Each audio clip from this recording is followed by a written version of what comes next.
Bonsoir et bienvenue dans Les Aventuriers de l'étrange sur Sud Radio.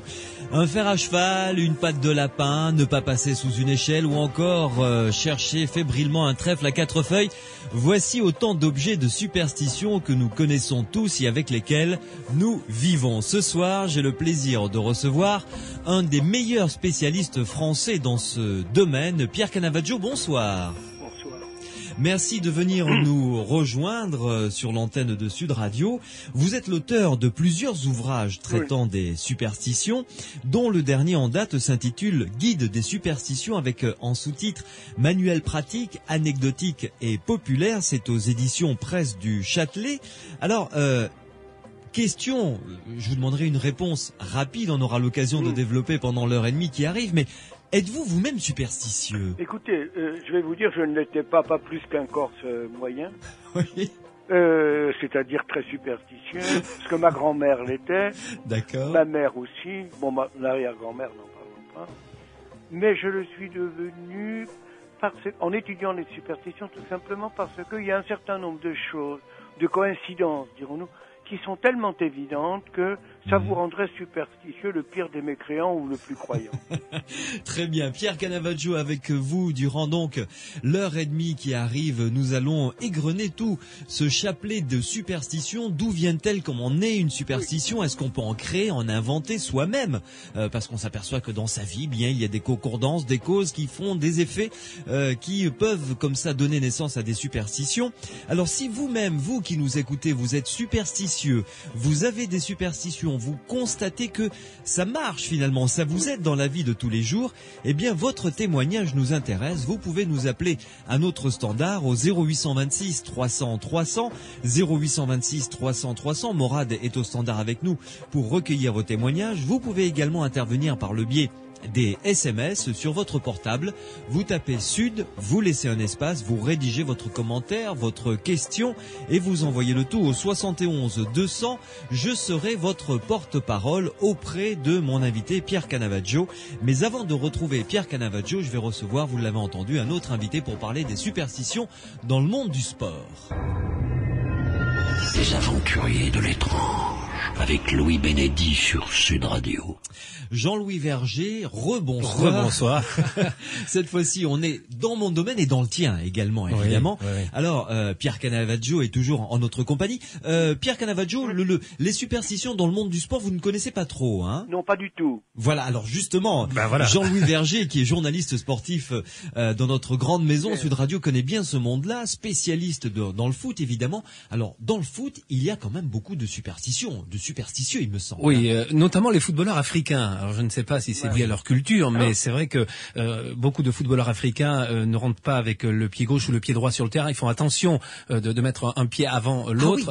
Oui, juste avant de rentrer devant la ligne fatidique, la ligne blanche, donc du bord de touche. Ouais. Ça, c'est très important. Il y a beaucoup de prières également avant les matchs, notamment pour les musulmans qui prient dans le rond central avant le match. On l'a vu, on a même vu Franck Ribéry qui s'est c'est vrai. Qui est devenu musulman donc de religion et qui prie avant chaque match. Donc il y a beaucoup concernant les Africains, beaucoup de superstitions, des prières avant le match. Du côté de Barcelone, il y a une chapelle avant dans les antres du Nou Camp où les joueurs peuvent aller se recueillir avant un match. Juste avant d'entrer dans le stade, après les vestiaires. Voilà, on peut la visiter d'ailleurs. Oui, elle est très belle d'ailleurs. Très belle. Et il y a beaucoup de touristes qui viennent visiter cette chapelle.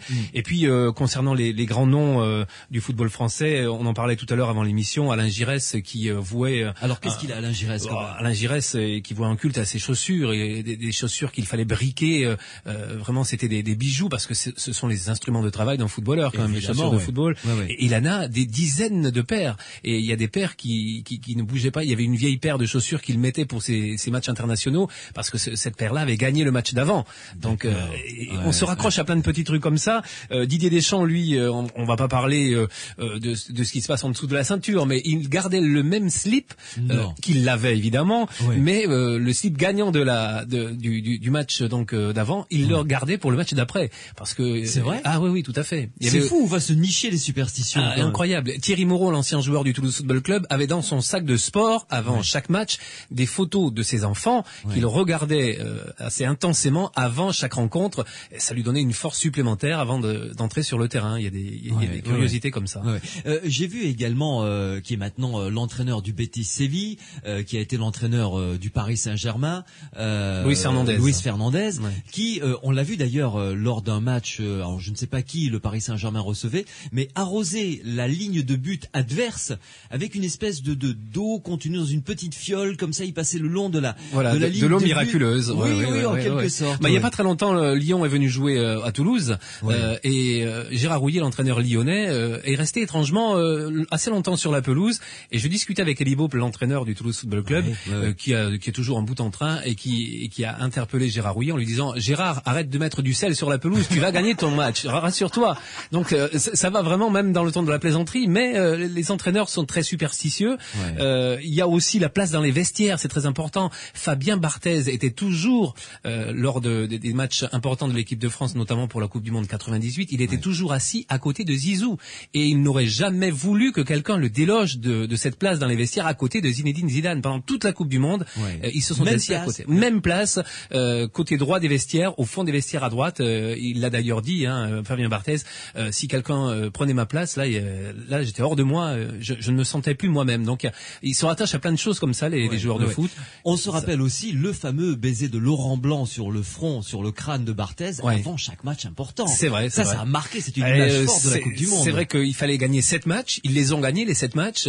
Il y a eu ce tir au but gagné de Laurent Blanc face à l'Uruguay en 8e de finale. Le but en or. Le but en or. Et là, c'est parti de là. Et puis c'est vrai qu'après, il y a un rituel qui s'installe. Vicente Lizarazu, pendant cette Coupe du Monde, venait saluer les journalistes radio quand il y avait des points presse. Et comme chaque match qui avançait jusqu'à la finale, il disait: écoutez, on a gagné le dernier match, on continue comme on a fait la dernière fois, c'est-à-dire je serre la main de tous les journalistes radio. Vous voyez, c'est incroyable, hein, mais c'est des petits trucs comme ça. Ils se rattachent à beaucoup de choses. Les footballeurs, c'est un métier difficile, un métier où il y a beaucoup de pression, et donc on se rattache à plein de choses comme ça qui mentalement les aident. Voilà, c'est surtout ça. Je crois que c'est mentalement ça renforce un petit peu, parce que c'est vrai qu'ils ont du stress, de la pression, et c'est vrai qu'il y a des petits gris-gris comme ça qui peuvent faire se dépasser le joueur, même si il faut jouer le match après. Hein, après. C'est pas évident, quoi. Merci beaucoup, Jean-Louis Verger. Il y a Clément Poitrenaud aussi.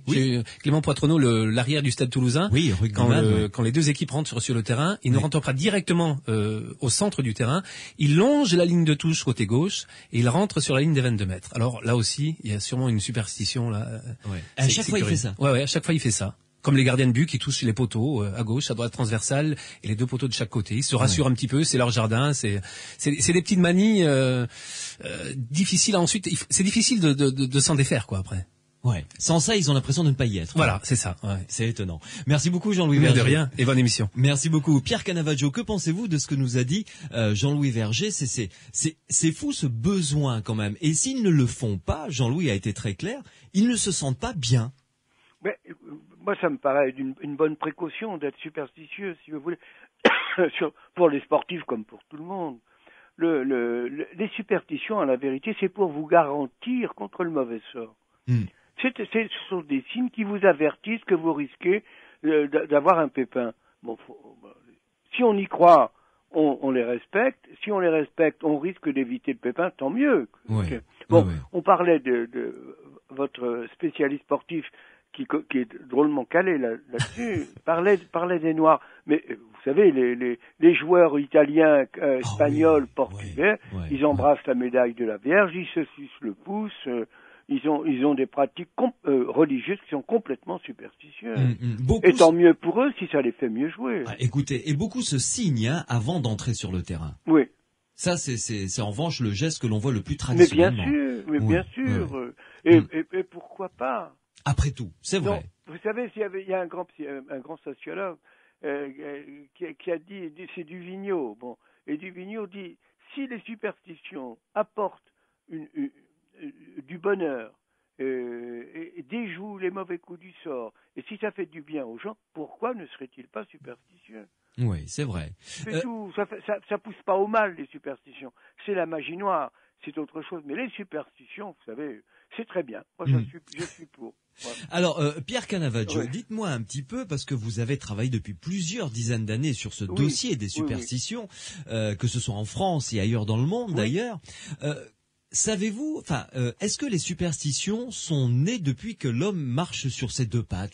Je serais tenté de dire. Oui, bien sûr, depuis qu'il y a eu un singe qui a été particulier, puisque c'est lui qui a donné naissance à l'humanité, s'est dressé sur ses jambes et puis a quitté la forêt pour entrer dans la savane. Là, il a fallu lutter pour sa vie. Et tout ce qui pouvait l'aider à survivre, il l'a noté. Alors les psys appellent ça le vécu, moi j'appelle ça l'expérience, d'autres philosophes appellent ça l'empirisme, on appelle ça comme on veut, mais ce qu'il y a de sûr, c'est qu'il y a un certain nombre d'éléments qui interviennent dans votre vie, qui marquent vos mémoires et puis qui doivent finalement marquer nos vies, qui nous aident à vivre. Je ne sais plus qui a dit, les superstitions sont des béquilles pour les jours de grand vent. Ben, c'était ça, hein. Ouais. Oui, c'est pas mal, effectivement. Et alors, dites-nous est-ce que vous savez comment naît une superstition en particulier?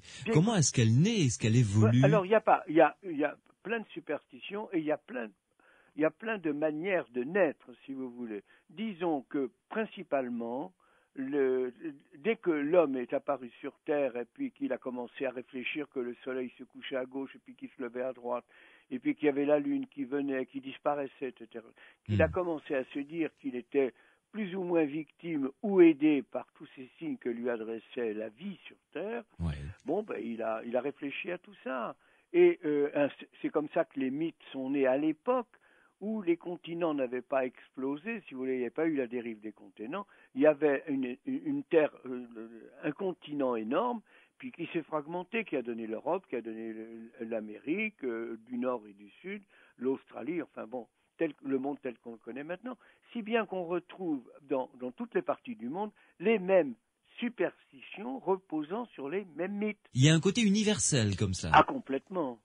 Complètement, parce que quand vous entrez dans votre maison en Basse-Bretagne, il faut, pour la première fois dans une nouvelle maison, il faut entrer du pied gauche. Au Kamchatka, c'est du pied droit, et en terre de feu, c'est l'un ou l'autre. Je me souviens plus, si vous voulez. Mais c'est quand même étonnant que des gens du Kamchatka, de la terre de feu ou de la Basse-Bretagne ou de la Grande-Bretagne aient les mêmes superstitions. Donc c'est pas parce qu'il y a eu des voyageurs, parce que les superstitions sont bien antérieures à tout ça. Pierre Canavaggio, vous restez avec nous. Une première pause. On se retrouve juste dans quelques minutes pour continuer comme ça à découvrir un petit peu ce côté sociologique que vous avez exploré dans votre livre de la naissance, de l'évolution et puis de la vie des superstitions. Nous allons y revenir et ensuite nous parlerons de toutes les superstitions que tout le monde connaît. Là, on vient de recevoir un SMS, par exemple, parlant du 13, évidemment. Le vendredi 13, je vous poserai la question tout à l'heure. Et si vous qui nous écoutez avez des commentaires, des questions à poser à mon spécialiste qui est l'invité ce soir, Pierre Canavaggio, n'hésitez pas, vous nous appelez au 0826 300 300 ou vous pouvez, comme Monique de Nîmes que je salue au passage qui a envoyé ce SMS, vous pouvez nous envoyer un SMS en tapant Sud sur votre portable, vous laissez un espace, vous rédigez votre question, votre commentaire, vous me l'envoyez et vous me l'envoyez au 71 200 et je serai votre porte-parole. À tout de suite. Les aventuriers de l'étrange avec Louis Bénédy sur Sud Radio.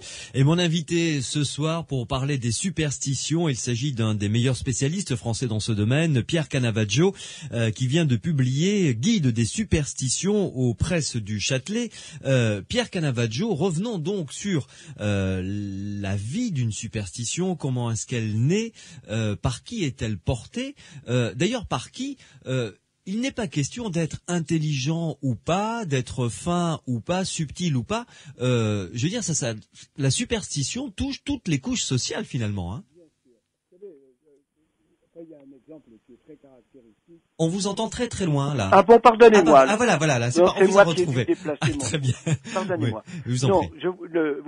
Tout le monde connaît le 18 Brumaire, bien sûr, qui a mis le général Bonaparte au pouvoir. Oui, le coup d'État qu'il a fait, oui. Voilà. Bon. Mais alors, le complot avait été préparé par son frère Lucien, qui était président du Conseil des 500, qui était un des responsables de la maçonnerie de l'époque, et puis les généraux qui assistaient Bonaparte, qui avaient assisté Bonaparte dans la campagne d'Égypte et la campagne d'Italie. Bon, bien. Bonaparte apprend que le coup d'État était prévu le 17 Brumaire, Oui. et le 17 Brumaire, malheureusement, tombait un vendredi.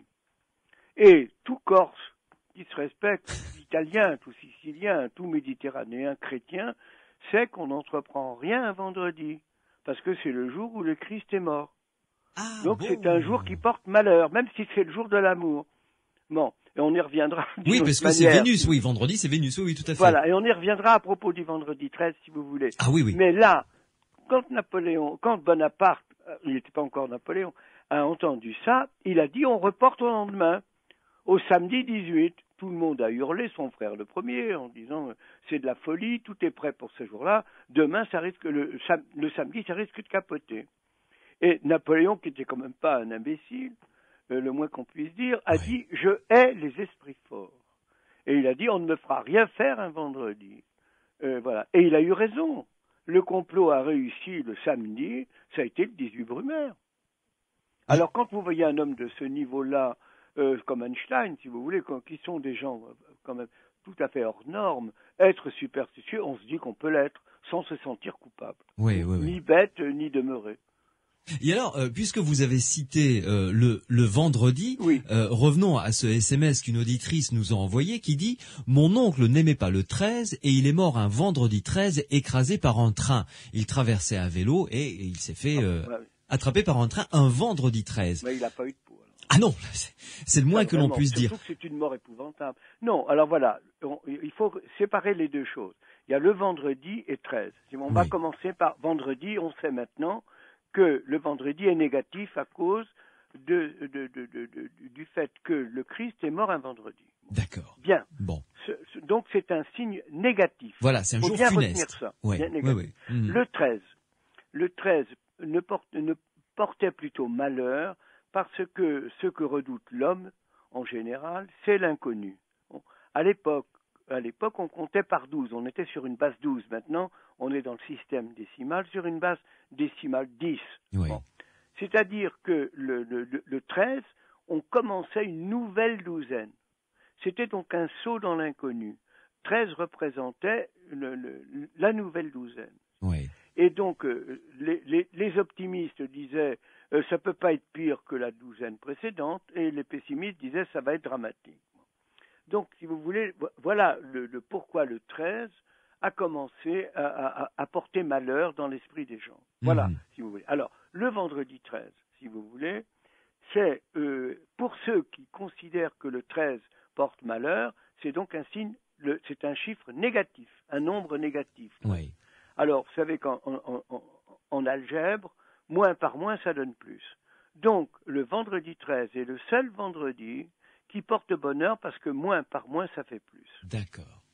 Voilà. Et demandez à la Française des Jeux, les gains de la Française des Jeux, les rentrées d'argent de la Française des Jeux, sont multipliés par 10 si ça tombe le vendredi 13. Ah oui, effectivement. D'ailleurs, ils en font une publicité énorme, sachant que énormément de Français jouent le vendredi 13. Bien sûr. Alors, pour hélas confirmer votre correspondante qui parle du vendredi 13 qui a été fatal à son grand-père, je crois, il y a un Anglais qui était ministre de la Marine, je ne me souviens pas de son nom, mais enfin il est dans le bouquin, qui était furieux que les marins fussent aussi superstitieux.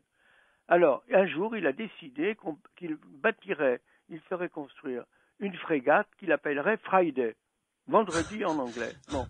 Il a réussi, en cherchant bien, à trouver un capitaine commandant cette future Friday qui s'appelait Friday, vendredi, et il a dit maintenant vous recrutez des hommes qui voulaient monter, servir sous les ordres du capitaine Friday à bord d'une frégate Friday. Il a eu beaucoup de mal à en trouver, ça lui a coûté très cher. Bon. Alors, pour couronner le tout, le ministre de la Marine, le lord de l'Amirauté, a dit alors, il partira, la frégate sera mise à l'eau un vendredi 13. En plus, d'accord. Voilà. Ah non, il a fait ça jusqu'au bout, la démonstration.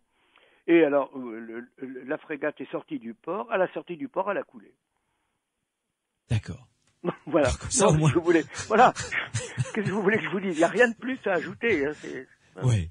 Mais alors, dites-moi justement, parce que pour qu'une superstition perdure, qu'elle continue à vivre et à être vivace dans l'esprit de ceux et celles qui s'en méfient, qui l'utilisent, voilà, il faut qu'elle ait, il faut que la cause produise un effet, évidemment. Bon, alors écoutez, je vais vous dire là. Vous savez qu'au Canada, les Canadiens français appellent leur voiture un char. Exact. Ouais. Bon, eh bien, si vous étudiez Plutarque, si vous lisez Plutarque, pourquoi pas, et qui était un homme qui a écrit un traité des superstitions, chaque fois que un combattant du cirque préparait son char, eh bien, il pleuvait le lendemain. Et si quand vous faites laver votre voiture, vous êtes sûr qu'il pleut le lendemain. Oui. Donc, si vous voulez, il y a toujours une réactualisation. C'est ça qui fait que les superstitions on peut pas, elles sont insubmersibles, on peut rien faire. Elles remontent toujours à la surface. Moi, je vais vous dire, en bas de chez moi, j'habite Paris, rue Mazarine, il y a 2 autobus qui passent. Oui. Il y a le 70 et un 58. Si je prends le 58, il passe 3,70. Bon, je l'ai remarqué ça aussi. Oui, c'est vrai. L'inverse. Ouais. Et qu'est-ce que vous voulez que je vous dise? C'est comme ça. C'est ce qu'on appelle, alors que les mathématiciens appellent la loi des séries. Les néo-scientifiques un peu poètes appellent ça la loi de l'emmerdement maximum.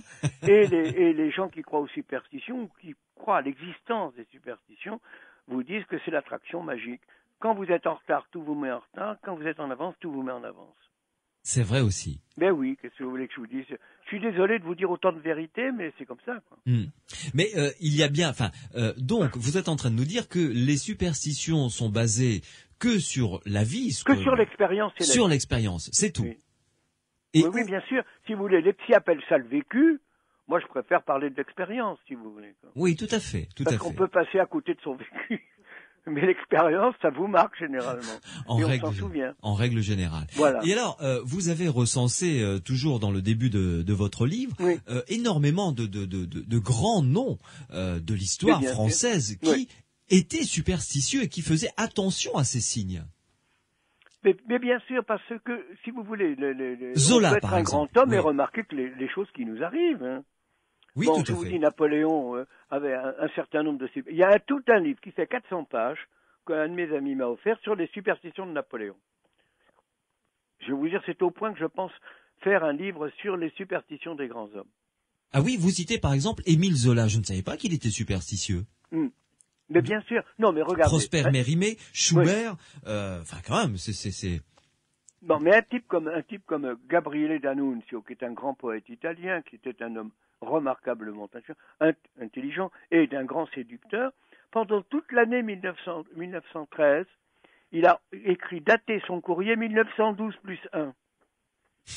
Et quand la guerre de 14 a été déclarée, il dit « Ah, je vous l'avais bien dit que ça allait mal se passer. » Évidemment. Voilà. Évidemment. Voilà, bon, vous avez Schubert qui supportait pas le verre, vous avez plein de... le malheureux Zola, qui était un homme très courageux, vivait dans la terreur des chiffres. C'est comme ça, si vous voulez. Bon, mais si, encore une fois, si vous voulez, si ça vous rend service, si ça vous permet, quand vous respectez vos superstitions, de mieux vivre ou d'être moins angoissé, c'est déjà pas mal. Alors, il y a pas mal de superstitions, dites-vous également, qui sont nées de la magie. Oui, bien sûr. Vous savez, la magie, ça a été d'abord une religion. Et puis c'est comme ça, d'ailleurs, vous savez, toutes les religions sont nées des superstitions. Bon, et c'est pour ça que les religions n'ont pas pardonné aux superstitions d'exister et de rester des rivales. Ouais. Je vois que vous avez bien lu mon bouquin. Ce que je peux vous dire, c'est que toutes les églises, la plupart des grandes églises, sont bâties sur des lieux de sacrifice humains. Chartres, Notre-Dame, toutes les Saint-Patrick, toutes. Qu'elles ont récupéré, réinvesti, dirons-nous. Mais oui, non, c'est parce qu'il n'y avait pas moyen d'éradiquer ces croyances qui étaient liées à la naissance de l'humanité, si bien que les églises ont été obligées de se réapproprier, de s'approprier toutes ces croyances, si vous voulez. Bon, enfin, grâce à Goscinny et Uderzo, on connaît l'eau lustrale d'Astérix et du druide. Bon, mais enfin, qu'est-ce que l'eau bénite si c'est pas l'eau lustrale? C'est vrai, c'est vrai. Ben oui, si vous comprenez. Je ne veux pas choquer les chrétiens, mais l'Eucharistie, c'est quoi? C'est dévorer, c'est manger le corps du Christ. Bon, c'est quoi? C'est du cannibalisme. Bon, symbolique, exact. Mais lève-toi et marche. C'est quoi? C'est un miracle. Qu'est-ce que faisaient les mages? Ils faisaient des tours de passe-passe comme ça. Oui. Mais ça échappait à la raison quand il disait à un paralytique, lève-toi et marche, et le type se levait et qu'il marchait. D'ailleurs, j'ai découvert une chose en lisant votre livre. Vous continuez sur la magie, dans cette veine-là, en distinguant bien la magie noire et la sorcellerie et sa grande sœur, la magie blanche. Non, et j'ai découvert que le mot démon vient de daimon, c'est du grec. C'était des daimons. C'est Socrate. Hein. J'ai l'air calé comme ça, mais enfin c'est parce que j'ai bien étudié le truc. Hein, mais Socrate qui avait le sien d'ailleurs, avec qui il discutait. Voilà. Ça, hein. Alors lui, il avait un petit personnage qu'il appelait son daimon et qui intercédait entre Zeus et lui. Voilà, c'est tout. Et après, daimon, c'est devenu démon, etc. Et c'est devenu. Mais c'est vrai. C'est vrai, ça vient de daimon. Ça vient de daimon, du daimon de Socrate. Oui. Et alors également autre chose, le sabbat des sorcières, c'était à l'origine pour tourner en dérision les Juifs. Voilà, oui, l'appellation. Oui, voilà, l'appellation, c'était pour parce que c'est lié au culte lunaire. Bon, il y a 4 lunaisons par mois. Bon, si vous voulez, ça fait 4 fois 7, 28. 1 plus 2 plus 3 plus 4 plus 5 plus 6 plus 7, ça fait 28. C'est bourré de symboles de ce genre. Donc il y avait 4 sabbats par mois, et finalement c'est tombé le jour du sabbat, le jour du repos des Juifs. Oui. Et toutes les occasions étaient bonnes pour la religion chrétienne, si vous voulez, de tomber sur le dos des Juifs et de la religion juive. Eh oui, évidemment, à cette époque-là. Alors voilà. Et en plus de ça, si vous voulez, le succès du sabbat a été une lutte contre un certain nombre de dogmes de la religion chrétienne. Les premiers seront les derniers. Plus vous serez malheureux sur terre, et plus vous gagnerez le paradis. Donc, ce mythe de la résignation, qui arrangeait bien, faut dire, les seigneurs et les gens qui possédaient le pouvoir et la fortune. Donc, mais alors, au bout d'un moment, les serfs, les vilains, on en a eu assez, si vous voulez.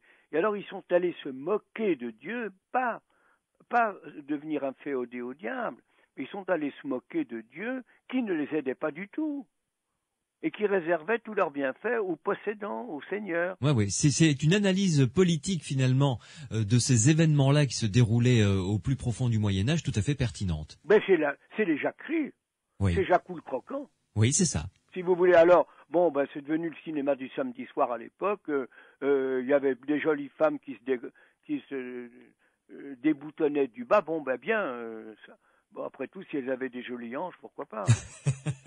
Pierre Canavaggio, vous restez avec nous, une pause à nouveau, et on se retrouve dans quelques instants pour que vous nous disiez, est-ce qu'il y a eu, s'il y a eu dans l'histoire des périodes plus propices aux superstitions que d'autres, ou est-ce que finalement les superstitions sont de plus en plus vivaces au fur et à mesure que notre monde bascule dans cette espèce de scientifisme, j'emploie un mot que j'invente à tout crin. Vous nous direz ça selon votre propre opinion, et puisque vous connaissez fort bien ce dossier. 0826 300 300. Je rappelle que vous pouvez nous appeler pour nous rapporter votre témoignage si vous êtes superstitieux ou superstitieuse, et si vous trouvez que ça fonctionne plutôt pas mal. Et vous pouvez nous envoyer des SMS. Vous tapez Sud sur votre portable, vous laissez un espace, vous rédigez votre commentaire, votre question s'il y a lieu, et vous l'envoyez au 71 200. Des aventuriers de l'étrange. avec Louis Bénédy sur Sud Radio. Et mon invité, Pierre Canavaggio, un des meilleurs spécialistes français concernant les superstitions, son livre aux presses du Châtelet que je vous recommande vivement s'intitule Guide des superstitions, avec en sous-titre manuel pratique, anecdotique et populaire. Pierre Canavaggio, est-ce que il y a eu des périodes plus propices que d'autres aux superstitions? Oui, alors, si vous voulez, il faut partager le temps en deux. Oui. Les superstitions ont fleuri, surtout au Moyen-Âge. Et puis, elles ont été un peu en désaffection du moment où on a découvert le microscope. Et on s'est rendu compte que les maladies procédaient de microbes, de virus, etc., etc. Oui. À partir de là, Dieu merci, les superstitions ont été libérées de cette paramédecine ou pseudo-médecine. Mhm. Mais enfin, il reste quand même les rebootés, la phytothérapie, la médecine par les plantes. Mais Oui, si vous voulez, oui. les superstitions sont redevenues ce qu'elles étaient au départ, c'est-à-dire pour apporter ou des consolations ou des avertissements aux hommes qui vivaient tous les jours et qui prenaient des risques. Voilà, bon. Mais si vous voulez, ça paraît un paradoxe, mais ça n'en est pas un, les superstitions fleurissent de plus en plus. Moi, je peux vous dire, j'ai vendu de mon dictionnaire de superstition 80 000 exemplaires. Ah oui, donc c'est que les gens ont vraiment besoin, y croient. Mais c'est-à-dire que, si vous voulez, dans la mesure où vous avez un homme comme Malraux, qui n'était pas la moitié d'un imbécile, Loin de là. bon, déclare le 21e siècle sera mystique ou ne sera pas. Bon, moi je trouve ça un peu bête de dire qu'il ne sera pas, mais quand même, c'est ça. Et plus la société, disons, se mécanise au sens noble du terme, devient scientifique. On arrive maintenant aux nanotechnologies. Il y aura des puces grandes comme une puce, vraiment, ou un ciron, comme disait Pascal. Bon, et plus on aura besoin d'avoir recours à ces forces qui sont incommensurables au sens propre du terme. C'est-à-dire qu'on ne peut pas les mesurer. Ça ne dépend pas des appareils de mesure. Mhm. Et alors, vous avez référencé énormément votre livre et partagé en 4 grandes séquences, l'avant-propos, Oui. Et ensuite il y a la chance, l'amour et le bonheur. Voilà. Avec les superstitions qui s'y rapportent bien entendu à travers différents objets, que ce soit minéral, animal, végétal évidemment. Il vous a fallu comment avez-vous réussi à collecter toutes ces informations? C'est un véritable dictionnaire. Comment vous avez pioché, retrouvé toutes ces superstitions? Alors je vais vous dire, c'est né de la presse. Il y a 35 ans, j'ai un de mes amis qui lançait un journal et un hebdomadaire et qui m'a demandé de lui préparer un dictionnaire de superstitions. J'ai fréquenté les bibliothèques, j'ai interviewé des gens. Et puis j'appartiens à une culture qui est méditerranéenne. Oui. Et bon voilà. Et puis j'ai la veine d'être journaliste et d'avoir accès aux livres et d'être chroniqueur littéraire aussi. Donc l'édition m'a fourni vraiment une grande part de ma documentation. Puis les enquêtes sur le terrain. Les gens voulaient, parce que quand j'ai dit autour de moi que j'étais en train de préparer une émission sur les superstitions, les gens me disent ah non, moi je suis pas superstitieux, ou enfin vraiment c'est pas quelque chose qui a l'air de s'avouer facilement. Mais bien sûr. Non mais vous connaissez le mot de Tristan Bernard. Je ne suis pas superstitieux, j'ai peur que ça me porte malheur. Bon ben voilà, qu'est-ce que vous voulez que je vous dise. Oui. Mais le nombre de gens qui sont superstitieux mais qui ne veulent pas l'avouer, qui ne veulent pas se l'avouer, mais c'est fou, c'est fou. Et si vous voulez, il y a un mot de Buffon qui est très très joli. Buffon disait et a écrit: la superstition en général est une erreur, mais les superstitions particulières ont quelquefois un fondement raisonnable. Exact, oui. Et je vais vous dire, moi, c'est sur le côté raisonnable des superstitions que je me fonde. Alors, on va un petit peu découvrir les différents articles, quelques-uns de ces nombreux articles que vous avez écrits donc dans ce livre. On va parler dans quelques instants de la galette des rois, puisque ça s'est passé il y a très peu de temps. Il y a une superstition autour de la galette des rois, mais commençons par une de celles qui orne la couverture de votre livre, qui est une échelle. Alors, moi-même, j'avoue que j'ai d'énormes réticences, voire je ne le fais jamais, à passer sous une échelle. Et j'en connais plein autour de moi qui ne le font pas non plus. Alors, d'où est-ce que cela vient ? Laquelle superstition ? Passer sous une échelle. Ah, écoutez, alors ça, elle est vieille, presque comme Lucie, vous savez, l'ancêtre de l'humanité, cette petite femme. Bon, c'est une superstition égyptienne. Bon. Il se trouve que les grands mathématiciens ont été les Grecs. Mais les Égyptiens, avant eux, maniaient très très bien les mathématiques sans savoir qu'ils faisaient des mathématiques. Bon. C'est-à-dire qu'ils n'ont jamais établi un théorème. Ils se servaient, ils ont inventé le triangle rectangle sans savoir quelles étaient ses propriétés. Donc le théorème de Pythagore, ils ne le savaient pas. Mais ce qu'ils savaient, c'était que le triangle, ils logeaient dans un triangle rectangle le dieu, le soleil, le dieu Ra et l'œil égyptien. Oui. C'est-à-dire que tout le pouvoir du monde était dans ce triangle. Bon, quand vous posez une échelle contre un mur, vous engendrez un triangle. C'est-à-dire que l'échelle fait un côté du triangle. On appelle ça l'hypoténuse, en face de l'angle droit. Le mur fait un angle droit avec le sol. Bien sûr. Bon, et l'échelle posée fait un triangle rectangle. Donc, passer sous une échelle, et Dieu sait qu'avec leur construction, les Égyptiens posaient des échelles un peu partout, c'était transgresser un mythe, c'était se moquer de la Trinité. Mais la Trinité représentait un pouvoir, je ne vais pas rentrer dans les détails de la mythologie égyptienne, oui. Il y avait déjà une Trinité, parce que la religion chrétienne n'a fait que reprendre ce qui existait déjà, hein, bon, bien sûr. Donc passer sous une échelle, c'était se moquer de la Trinité.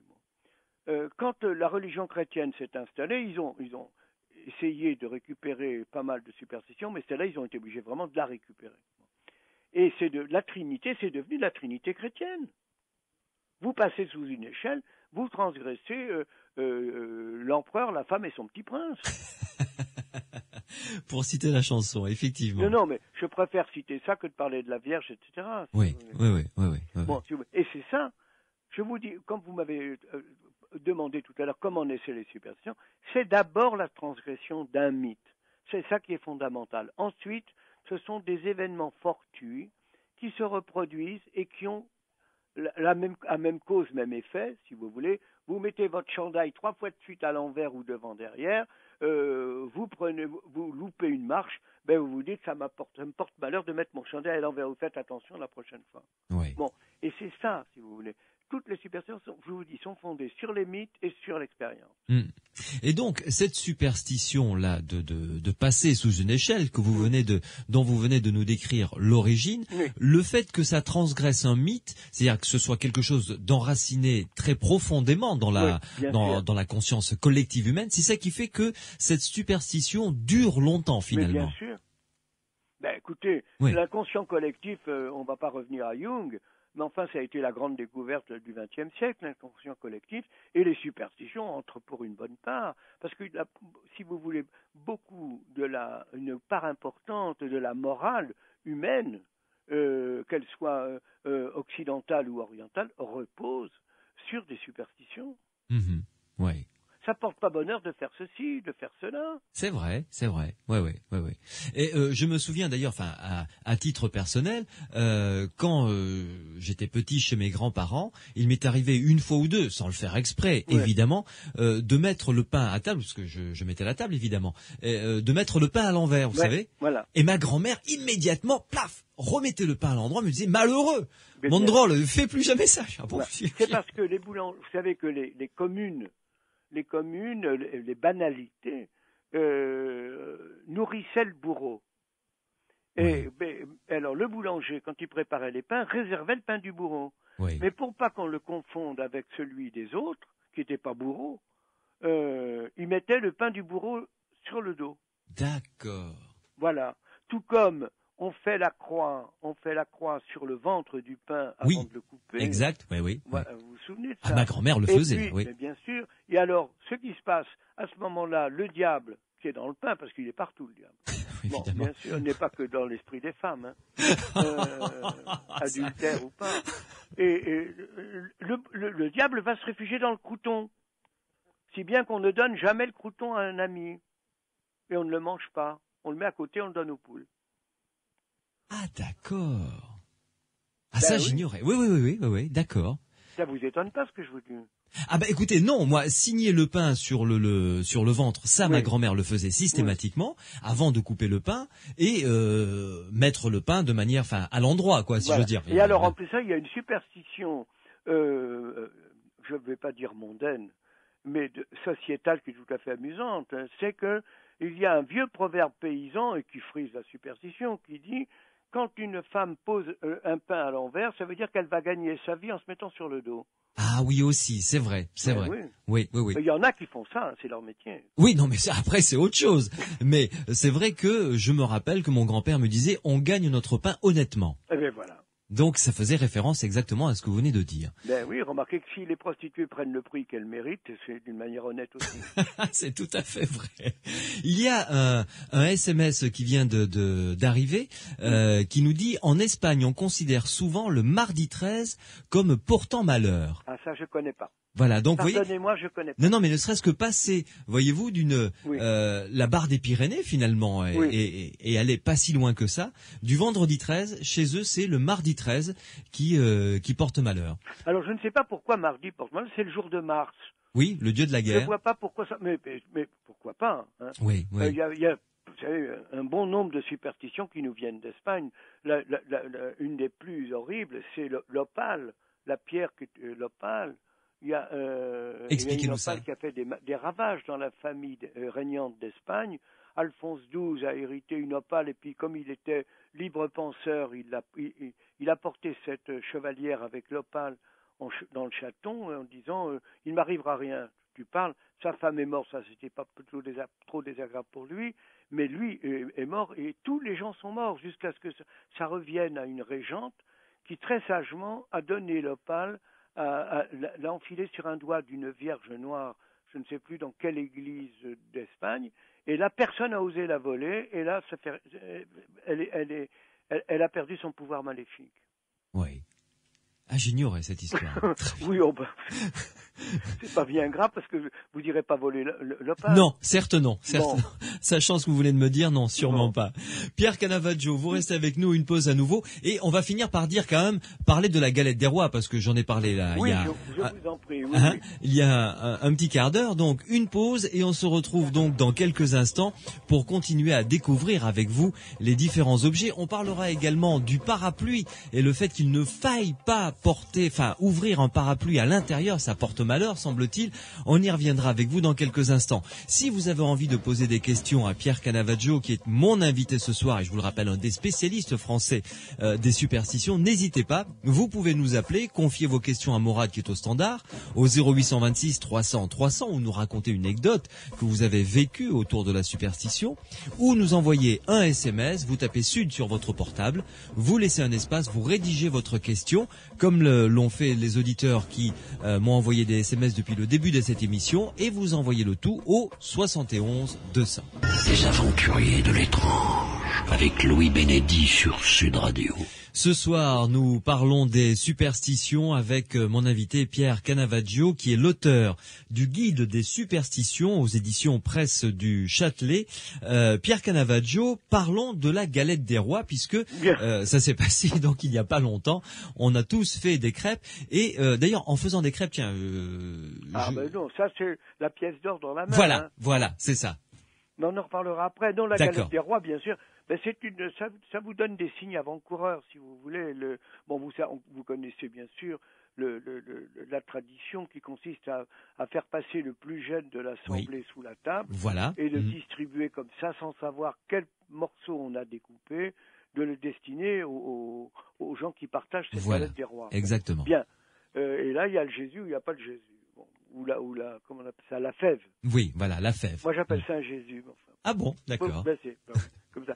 Alors, il y a un moyen, si vous voulez, sur le plan de l'amour, la galette des rois a une signification. Alors, si vous me permettez, je vais me citer parce que je voudrais pas dire une bêtise.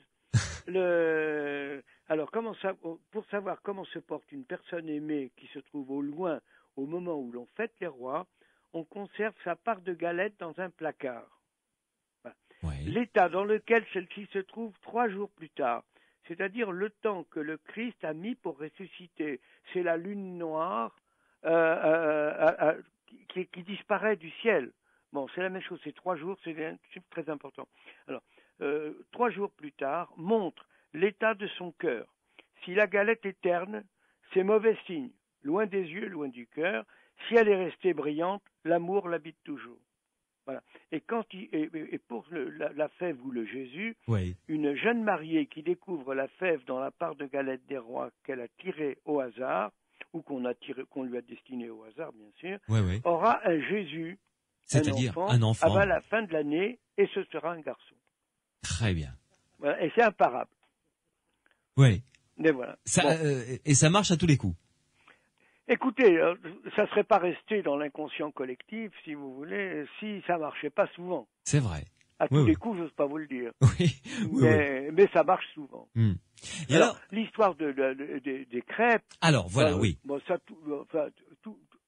on est tous des petits-fils de paysans, hein, quand on n'est pas des fils ou paysans Bien sûr. soi-même. Ouais, ouais. La chandeleur, c'est traditionnel.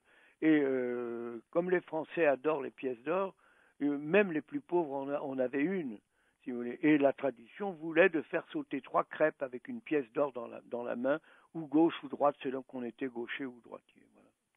Voilà. Et ça vous étirait riche toute l'année. Enfin, on peut toujours l'espérer. Oui, oui, tout à fait. Alors, il y a plusieurs SMS qui viennent d'arriver, dont un qui dit d'ailleurs, je le trouve assez amusant, le vendredi 13 dernier, j'ai caressé un chat noir et je me porte très bien. Ah, ben, il a raison. Tout à fait, mais ça peut lui porter bonheur également. Hein. Mais bien sûr, les chats noirs, vous savez, bon, il y a une vieille tradition qui dit tous les chats ne portent pas malheur, mais on n'en connaît aucun qui porte bonheur. Ah, ouais, bon. C'est une espèce de théorie des ensembles un peu déviée, mais c'est vrai que alors, le chat noir porte malheur, on en jetait dans les incendies pour les éteindre, enfin c'est dramatique. Quelle horreur, oui. Non, mais les chats noirs, c'est simplement parce que le noir est la couleur du diable, si vous voulez, Mm-hmm. et le noir, le chat échappe à toute domesticité. Oui. C'est lui qui vous adopte, mais c'est pas vous qui l'adoptez. Oui. C'est lui qui vous adopte. Et moi, j'ai eu 2 chats dans ma vie, et puis c'est comme ça. Et puis il faut s'y habituer, il faut le savoir, quoi. Et les chats sont indépendants. Il y a un joli conte de Kipling qui titrait le chat qui se promenait tout seul. Oui. Et Mm-hmm. ça se passe au temps des cavernes. Et c'est ça, si vous voulez. C'est le seul animal que l'homme n'a pas réussi à domestiquer. Mm. Alors, vous voyez, un être animal ou humain qui échappe à votre pouvoir, bon, vous avez tendance à trouver qu'il ne porte pas bonheur, quoi. Et en plus, s'il est noir et qu'il Ouais, voit la il est nuit, noir, si vous voulez. ouais. Alors, on dit que le chat noir porte malheur parce que dans sa queue, il porte un cheveu du diable qui est noir. D'accord. Ouais, ouais. Et alors, il y a une histoire aussi que quand un chat noir traverse de gauche à droite ou de droite à gauche, ça aussi c'est. Bon, alors ça, c'est selon que vous êtes gaucher, droitier, que vous habitez Rome ou Florence, Oui. ou Paris. Bon, la gauche, vous savez, vous avez fait du latin sans doute, sinistère, c'est la Oui. gauche. La sinistre, Bon, là, ça en a italien donné d'ailleurs. naissance à sinistre. Bon, Exact. bien sûr. Et qu'on Mhm. est assis à la droite de Dieu, donc la droite porte bonheur. Oui. Bon, voilà. Alors, il y a des hommes politiques qui en infèrent des conclusions. Mhm, mhm. Alors, il y a un autre SMS qui est arrivé qui demande pourquoi est-ce qu'on ne doit pas croiser les couverts dans l'assiette après manger. Parce que les croix portent pas bonheur, regardez le Christ. Et Saint André. Oui. Toute croix qui est créée par l'homme porte malheur. Enfin, Oui. pardonnez ma vivacité, mais... Non, mais c'est tout à fait ça. Hein, et en plus D'accord. de ça, c'est des souffrances épouvantables d'être crucifié. Hmm. Alors, pour rester peut-être dans ce même domaine, Oui. Vincent nous envoie une question. Pourquoi renverser le sel porte-t-il malheur? Oh là, c'est une sombre histoire. Bon, alors voilà, vous savez, on est né de la mer. Bon, Oui. la mer est salée. Bon, donc le sel fait partie de la vie. Donc, jouer avec le sel, le renverser, ça veut dire qu'on le méprise. Donc, c'est un acte désacralisant. Oui. Voilà. Alors, le diable n'attend que ça, qui se tient toujours derrière votre épaule, dans votre dos. Et alors, pour conjurer le mauvais sort du sel qu'on renverse sur une table, on le gèle par-dessus son épaule droite. Exact, Et, oui. et ça arrive dans l'œil du diable. Bon, bien sûr. Alors, il n'est pas content, il s'en va. Très bien. Bon, et alors, il y a une autre superstition sur le sel, mais celle-là qui est complètement historique, qui n'est pas qu'anecdotique, c'est passer une salière de la main à la main. Oui. Vous n'avez pas de questions là-dessus? Non. Allez-y, racontez-nous Bon, ça, si parce vous que je voulez, suis curieux je vous la là. raconte. Oui. Les princes italiens qui se sont battus pendant des années et des années pour prendre le pouvoir ou pour conserver leur pouvoir local, se sont massacrés, les Visconti, les Borgia, les Sforza. Bon, il y en avait beaucoup, et ils se sont beaucoup entretués. Et il y a, je crois que c'est un Médicis ou un Visconti, je crois que c'est un Médicis, qui a su par un de ses mages que rien ne ressemblait plus à du sel que l'arsenic. Alors il s'est dit que ce serait une bonne idée de donner de l'arsenic à ses ennemis plutôt que de les faire trucider par des spadassins. Voilà. Et alors il invitait les gens qui voulaient éliminer, et le cuisinier avait pour charge de ne pas saler l'aliment conservé à table. Oui. Alors, et il y avait sur la table des salières. Et quand l'invité goûtait le plat et qu'il ne le trouvait pas assez salé, l'hôte lui tendait la salière. En disant, tenez mon cher cousin pour rattraper la bêtise du cuisinier. Mm-hmm. Et il lui tendait une salière dans laquelle il y avait de l'arsenic. Oui. Alors, si vous donnez une salière à quelqu'un de la main à la main, ça veut dire on ne sait jamais que vous voulez le tuer. Oui. Ouais. Si vous la posez à côté de lui, c'est lui qui décide de sa mort. C'est un peu spécieux comme raisonnement, mais il avait cours. Oui. Donc voilà l'origine, voilà, tout à fait historique. Elle est historique, hein, elle est dans toutes les histoires de l'Europe. Hein. Oui. Et en ce qui concerne, autre question, le fer à cheval. Alors c'est le fer qui porte bonheur. C'est pas le fer à cheval. Encore que le fait, alors il y a un certain nombre quand on trouve un fer à cheval, il y a un certain nombre de conditions pour que le fer à cheval porte un peu plus bonheur que le fer ne porte bonheur. Mm-hmm. Il faut qu'il y ait 7 trous, 3 d'un côté, 4 de l'autre. Mais quand je dis d'un côté et de l'autre, c'est selon qu'on regarde le fer à cheval, ergot vers soi ou l'ergot vers le sol. Mm-hmm. Voilà. Et le mieux, si on veut qu'un fer à cheval porte bonheur, c'est de le mettre dans l'entrée de sa maison. Et le mettre pas verticalement, mais horizontalement, de telle manière que ça fasse un C. Alors le Christ, ça fait le C de Christ, et le fer, c'est le bonheur absolu. Pourquoi le fer ? Parce que, alors le fer, c'est le premier métal que l'homme a domestiqué, si vous voulez. Bon. Et le fer représente pour l'homme primitif, et même encore maintenant, on parle d'une santé de fer, enfin vous voyez, bon, l'homme de fer, c'est presque la santé. En plus de ça, rappelez-vous Popeye. Oui. Pourquoi Popeye a des bras aussi musclés? Parce qu'il mangeait des épinards dans lesquels il y avait du fer. Il mange des épinards dans lesquels il y a du fer. Bon, vous voyez, mais si vous voulez, tout ça, c'est la mythologie, bien sûr. Pourquoi toucher du bois? Alors, c'était la question connexe que j'allais vous poser, évidemment. Eh ben voilà. Non, mais ça procède du même esprit, si vous voulez. Encore une superstition de l'Église. Elle n'aime pas qu'on le dise, mais c'est quand même vrai. On vous dira que le bois, toucher du bois, ça porte bonheur, mais que si vous touchez de l'olivier ou du cèdre, ça porte encore plus bonheur. Pourquoi? Parce que les croix sur lesquelles on suppliciait, on crucifiait, pardonnez-moi cette redondance, les condamnés à mort, oui. étaient, on montait une planche horizontale de cèdre sur un pied d'olivier.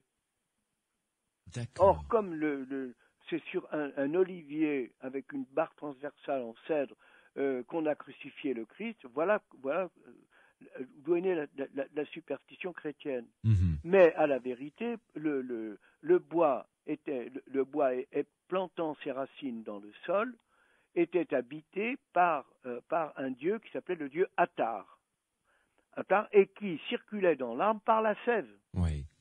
Donc, si vous voulez, en mettant la main sur l'arbre, vous preniez un peu de la force d'Attar, qui était un dieu extraordinairement puissant, si vous voulez, et il vous passait un peu de sa force. C'est entrer en communion avec cette force primitive, en quelque sorte. Voilà, exactement. Oui. Exactement.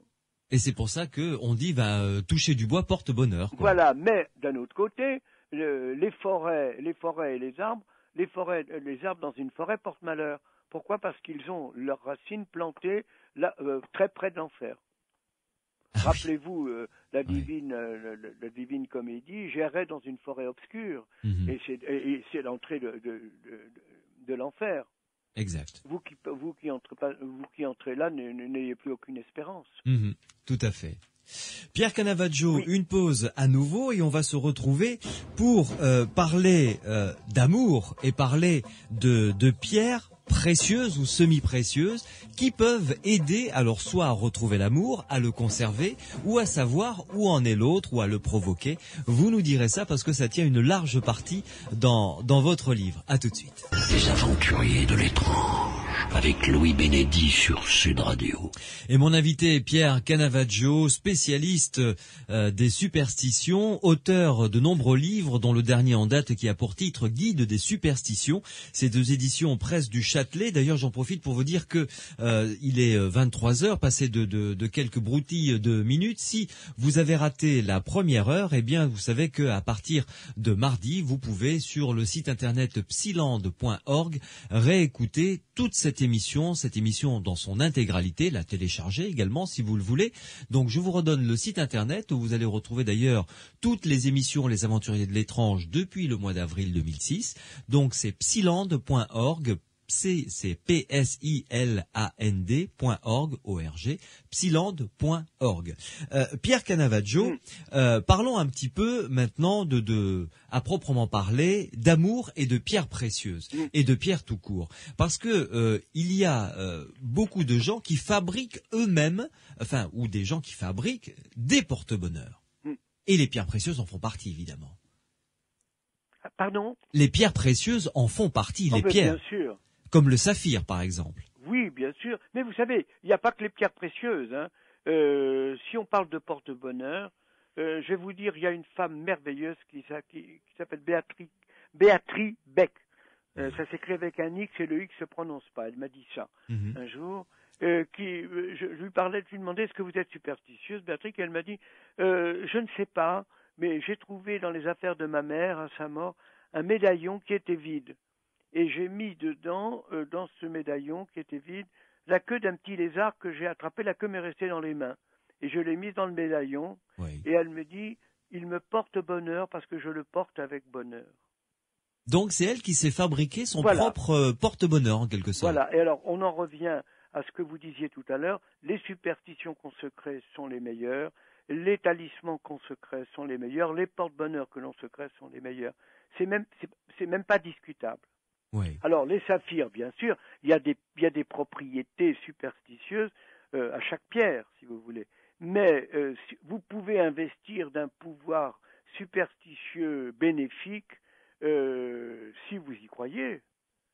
Et si vous avez vérifié que cette pierre vous porte bonheur. Oui. Un caillou rond. C'est ce que j'allais vous dire, un caillou qu'on peut ramasser lors d'un moment intense que l'on a vécu ou quelque chose comme ça. Mais bien sûr. Moi, j'ai gardé je ne sais combien de temps un ticket de métro. Quand j'avais 12 ans, j'avais pris le métro avec ma petite amie. Et ce ticket de métro vous portait bonheur. C'était un porte-bonheur, bien sûr. Évidemment. Alors, parmi les pierres que vous connaissez, que vous avez recensées dans votre livre, quelle est celle dont vous trouvez que c'est une pierre récurrente dans les porte-bonheur? Alors, écoutez, toutes les femmes le savent. Ça s'appelle une pierre. Elle appelle ça une pierre de réconciliation. Vous offrez un diamant à une femme, elle se réconcilie avec vous tout de suite. Oui. Voilà, si vous voulez. Alors, je ne veux pas parler de vénalité, mais la pierre est tellement belle, elle brille tellement, plus qu'elle est grosse et plus qu'elle porte bonheur, et plus qu'elle réconcilie. Oui, ça coûte cher en même temps. Je prends par les paysans exprès. Hein. Oui. En même temps, ça coûte quand même assez cher, quand même. Oui, mais si vous voulez, si vous n'avez pas de diamant, vous prenez un cristal de roche, ça marche aussi. Également, oui. C'est moins onéreux, oui. Mais c'est moins onéreux, mais ça brille beaucoup. Hein. Oui, mais ça réconcilie peut-être moins également. Peut-être un peu moins. C'est vrai. Alors, dites-moi, Pierre Canavaggio, parlons du trèfle à 4 feuilles. Qu'est-ce qui fait que ce petit brin d'herbe, cette petite plante, porte bonheur comme ça? Mais c'est parce que c'est un monstre. C'est de la tératologie. Quand on aime le trèfle à 4 feuilles, on aime les veaux à 5 pattes, les femmes qui ont 3 seins, c'est la même chose. Quoi. Donc, le trèfle à 4 feuilles, alors, faut bien se dire une chose, c'est qu'il ne porte bonheur qu'à celui qui l'a trouvé. Oui. Ou à celle, pardonnez-moi. Et il ne porte bonheur que si on le cueille la première nuit de la nouvelle lune. La première nuit de la nouvelle lune. Et surtout qu'on ne le garde pas pour soi. Ah oui. Parce que vous pouvez pas faire faisons notre bonheur nous-mêmes, c'était une chanson en 1930, mais c'est pas tout à fait vrai. Oui.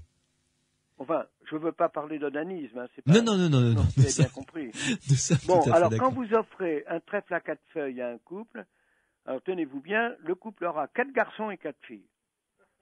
Ah oui, oui, ça fait beaucoup. Oui, ça Oui. fait beaucoup d'un coup, mais c'est pas mal quand même. Ah oui. C'est du bonheur et, excusez-moi l'expression, des emmerdes assurées pour longtemps aussi. Voilà, on peut le penser aussi.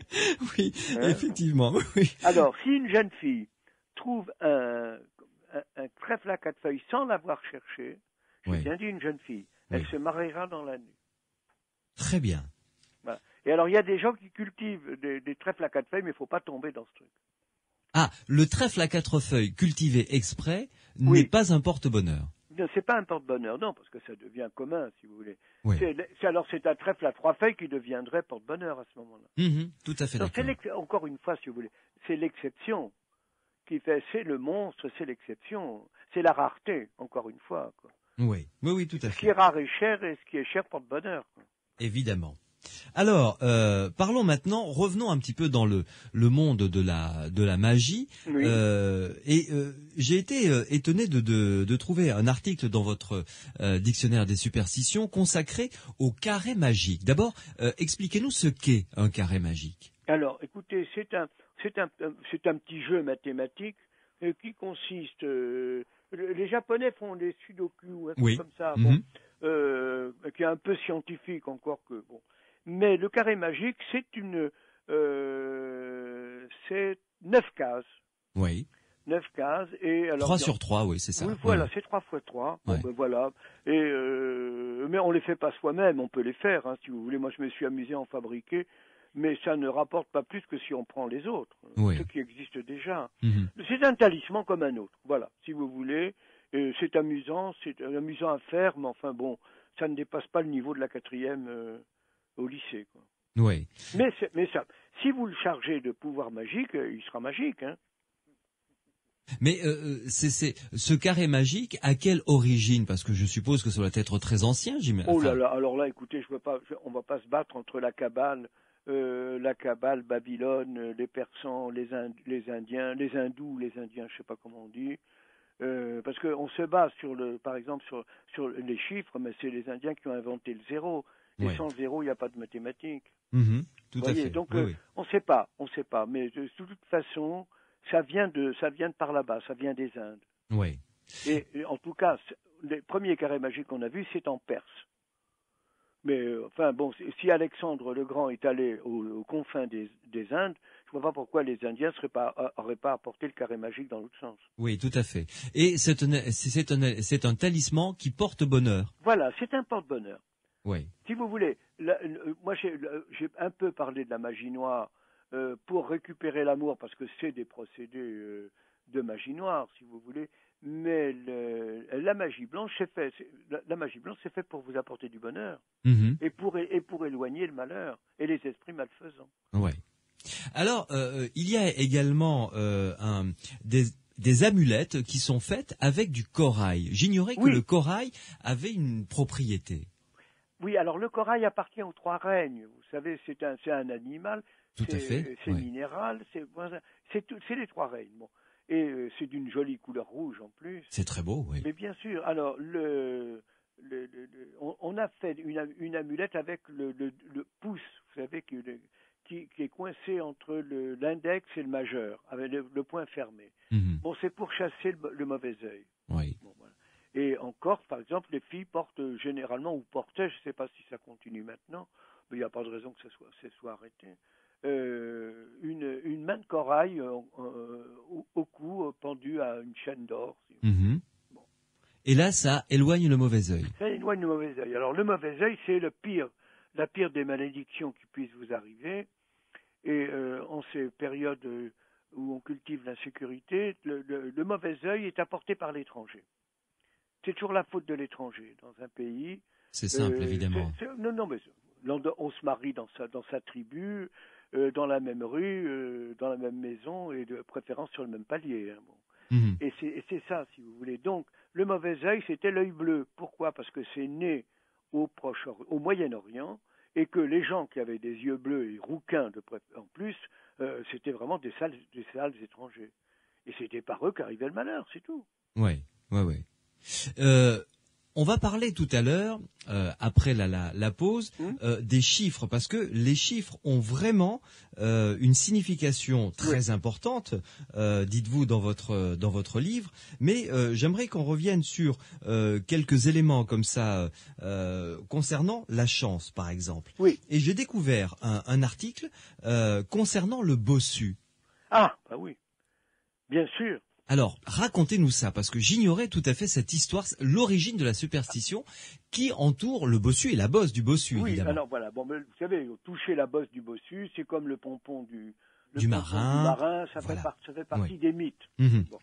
Mais l'histoire du bossu est liée à l'emprunt Law, ce financier écossais qui est venu proposer à Louis XV de fabriquer, au lieu de garantir, de fabriquer, de pratiquer le commerce avec de l'or, de le pratiquer avec des billets de banque garantis par l'or que les banques avaient. Voilà. Et les Français, les Parisiens se sont précipités rue Quincampoix, qui est dans les Halles, c'est à côté de Saint-Eustache à Paris, une rue très étroite, mais il y avait la banque de l'eau qui était là. D'accord. Et tous les Parisiens qui se précipitaient avec leur or dans cette banque pour gagner, dans l'espoir de gagner de l'argent, bien sûr, n'avaient pas d'appui pour pouvoir remplir les papiers. Et il y avait un bossu qui habitait rue Quincampoix et qui a proposé sa bosse, et les gens posaient leurs papiers sur sa bosse et comme ça pouvaient remplir leur bon de dépôt d'argent. D'accord. Voilà. Alors, en plus de ça, le malheureux bossu passait pour porter bonheur, et puis après, ça a été un rejet épouvantable. Il valait mieux ne pas se promener dans ce quartier quand on était bossu. Et alors, pourquoi? Parce que l'emprunt Law, finalement, n'a pas donné... C'est-à-dire que non seulement ça n'a pas donné, mais ils ont perdu beaucoup d'argent. Ah oui, effectivement. Ouais. C'est pas l'eau qui a perdu, mais c'est la banque qui a gagné. Mais les dépositaires ont été moins heureux. Et alors, vous le confirmez, toucher la bosse d'un bossu continue quand même à porter bonheur. Ben oui, mais vous savez, quand quelqu'un est si malheureux qu'un bossu, finalement, ça porte bonheur de toucher sa bosse. Ouais. En plus, ça lui fait pas plaisir. Non. Vous voyez, donc, si vous voulez, toutes les conditions, c'est toujours le moins par moins. Tout à fait. Oui. Moins par mois, évidemment, ça fait un plus. Mais voilà. Et puis, il y a eu cette célèbre phrase dans ce film, « Touchez ma bosse, monseigneur ». Mais bien sûr. Ça, c'était évidemment célèbre. Alors, vous restez avec nous, Pierre Canavaggio. Une pause à nouveau. Et on va se retrouver dans quelques instants pour rentrer, puisqu'on l'a fait un petit peu, rentrer dans le domaine de la chance. Parce que là, évidemment, qu'est-ce qui peut nous porter chance en termes de superstition, d'amulettes, de gris-gris, de croyances? C'est ce que nous allons découvrir avec vous dans quelques instants. Les aventuriers de l'étrange, avec Louis Bénédy sur Sud Radio. Nous parlons de superstition avec mon invité, l'auteur Pierre Canavaggio, du Guide des superstitions, qui est sous-titré Manuel pratique, anecdotique et populaire. Je tiens à ces trois adjectifs. Oui, c'est pour ça que je les cite d'ailleurs. Vous êtes gentil. Et c'est aux éditions Presse du Châtelet. Parlons de la chance, Pierre Canavaggio. Alors, depuis que l'homme est homme, évidemment, il a toujours cherché à provoquer la chance, à s'attirer les bonnes grâces de la chance, évidemment. Mais vous venez de toucher du doigt le problème de la chance, c'est que s'attirer les bonnes grâces de la chance, ça ne veut pas dire avoir de la chance au sens actuel du terme. La chance, elle peut être bonne ou mauvaise. Elle peut être bonne ou mauvaise. Le mot, ça vient du verbe latin cadere, tomber. On lançait les dés en l'air et ils retombaient. Et la chance, c'était pendant que les dés retombaient. Donc ils retombaient du bon côté ou du mauvais côté. Donc si vous voulez, maintenant on dit risque et chance, mais à la vérité, il n'y a qu'un seul mot, c'est chance. Et alors, c'est la bonne chance ou la malchance. Exact. C'est pour ça que vous avez raison, s'attirer les bonnes grâces de la chance. Ouais.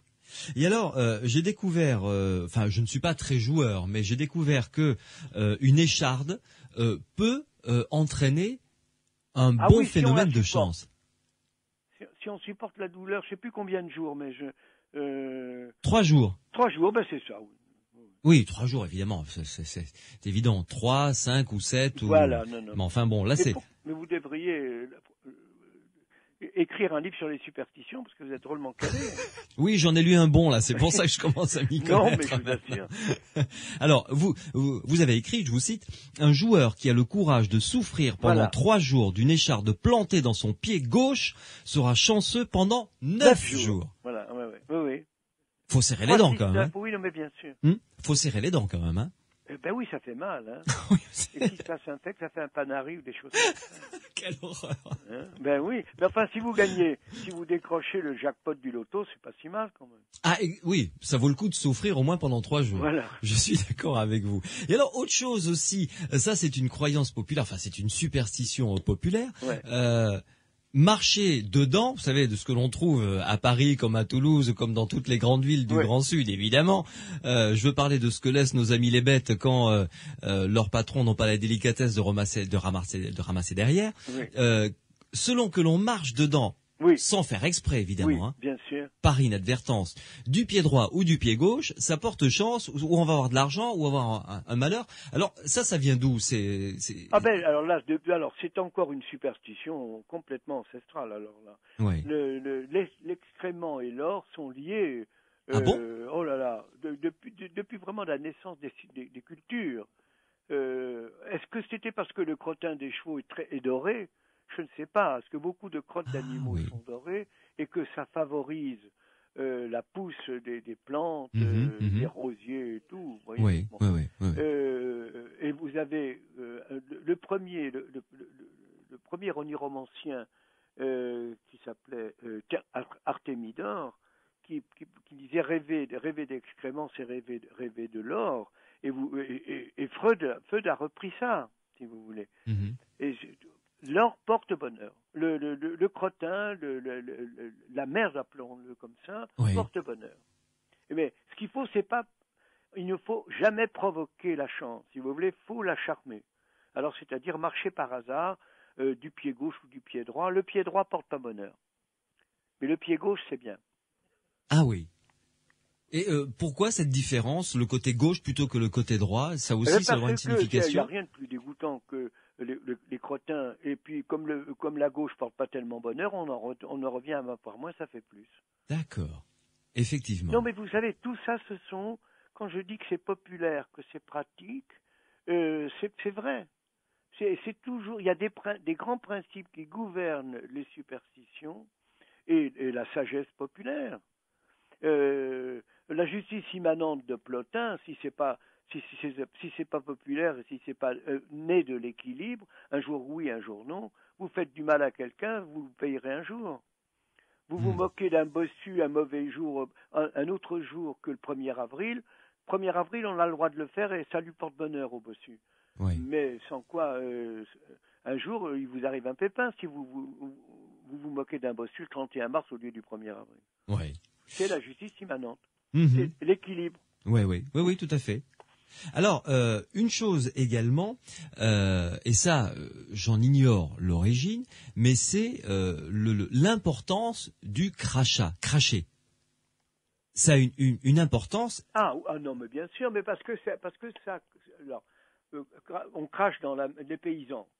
Les paysans, quand ils concluent un accord, soit se tapent dans la main, Exact. soit se crachent dans la main, soit crachent par terre et effacent leur crachat avec leur pied gauche. Oui. Et ça équivaut à un serment, si vous voulez. Et alors là, il n'est même pas question de transgresser ce contrat, de ne pas le tenir. Mhm. Le crachat, c'est très très important. Cracher sous sa chaise, mon grand-père crachait sous sa chaise quand on jouait au loto. Ah bon? En famille, bien sûr, c'est le seul moyen d'avoir de la chance. Ah, j'ignorais ça. Non, c'est une superstition corse, hein, et de Tsigavo même, je peux vous dire. Ah, très bien. Mais c'est comme ça. Oui. Et faire le tour de sa chaise allant dans le sens contraire des aiguilles du monde quand on a eu une mauvaise distribution des cartes, ça remet les choses à leur place. Oui. On dénoue ce qui a peut-être été noué, quoi. Voilà, c'est ça. Mais ouais, c'est ça. Je vous dis, vous êtes doué pour les superstitions.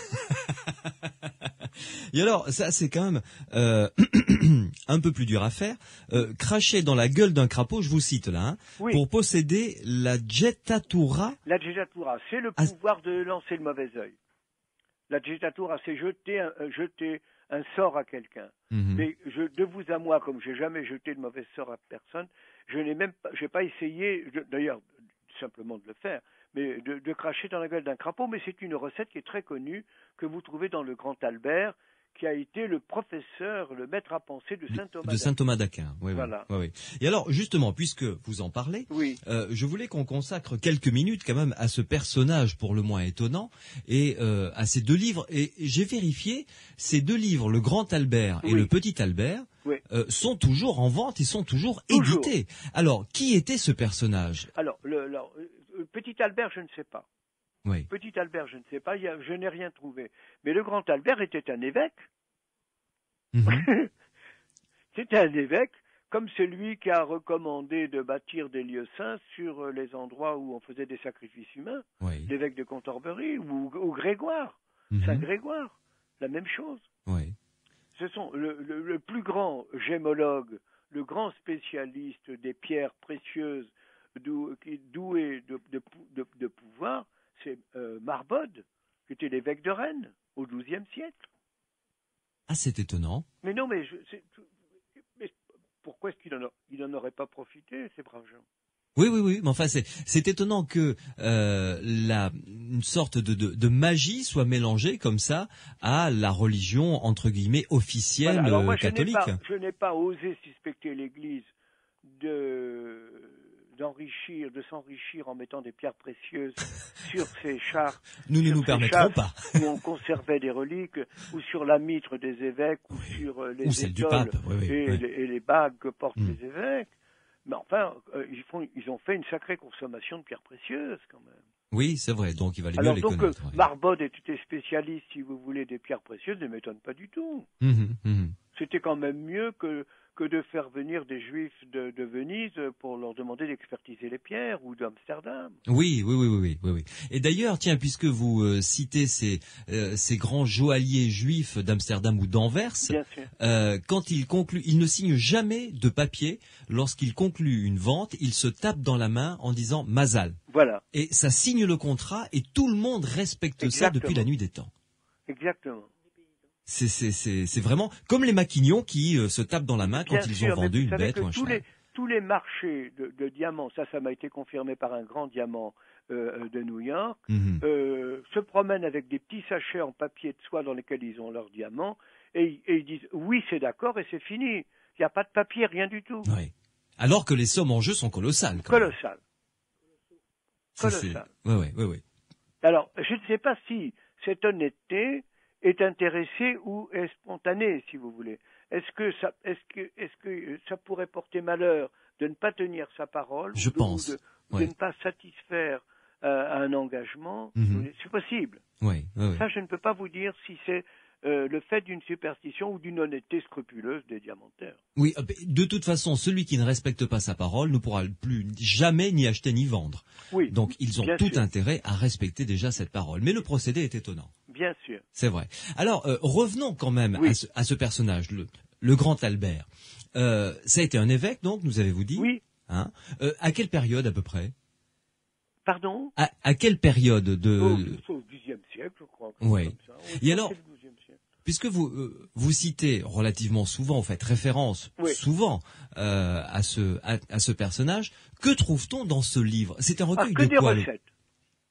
C'est lui qui a inventé, non.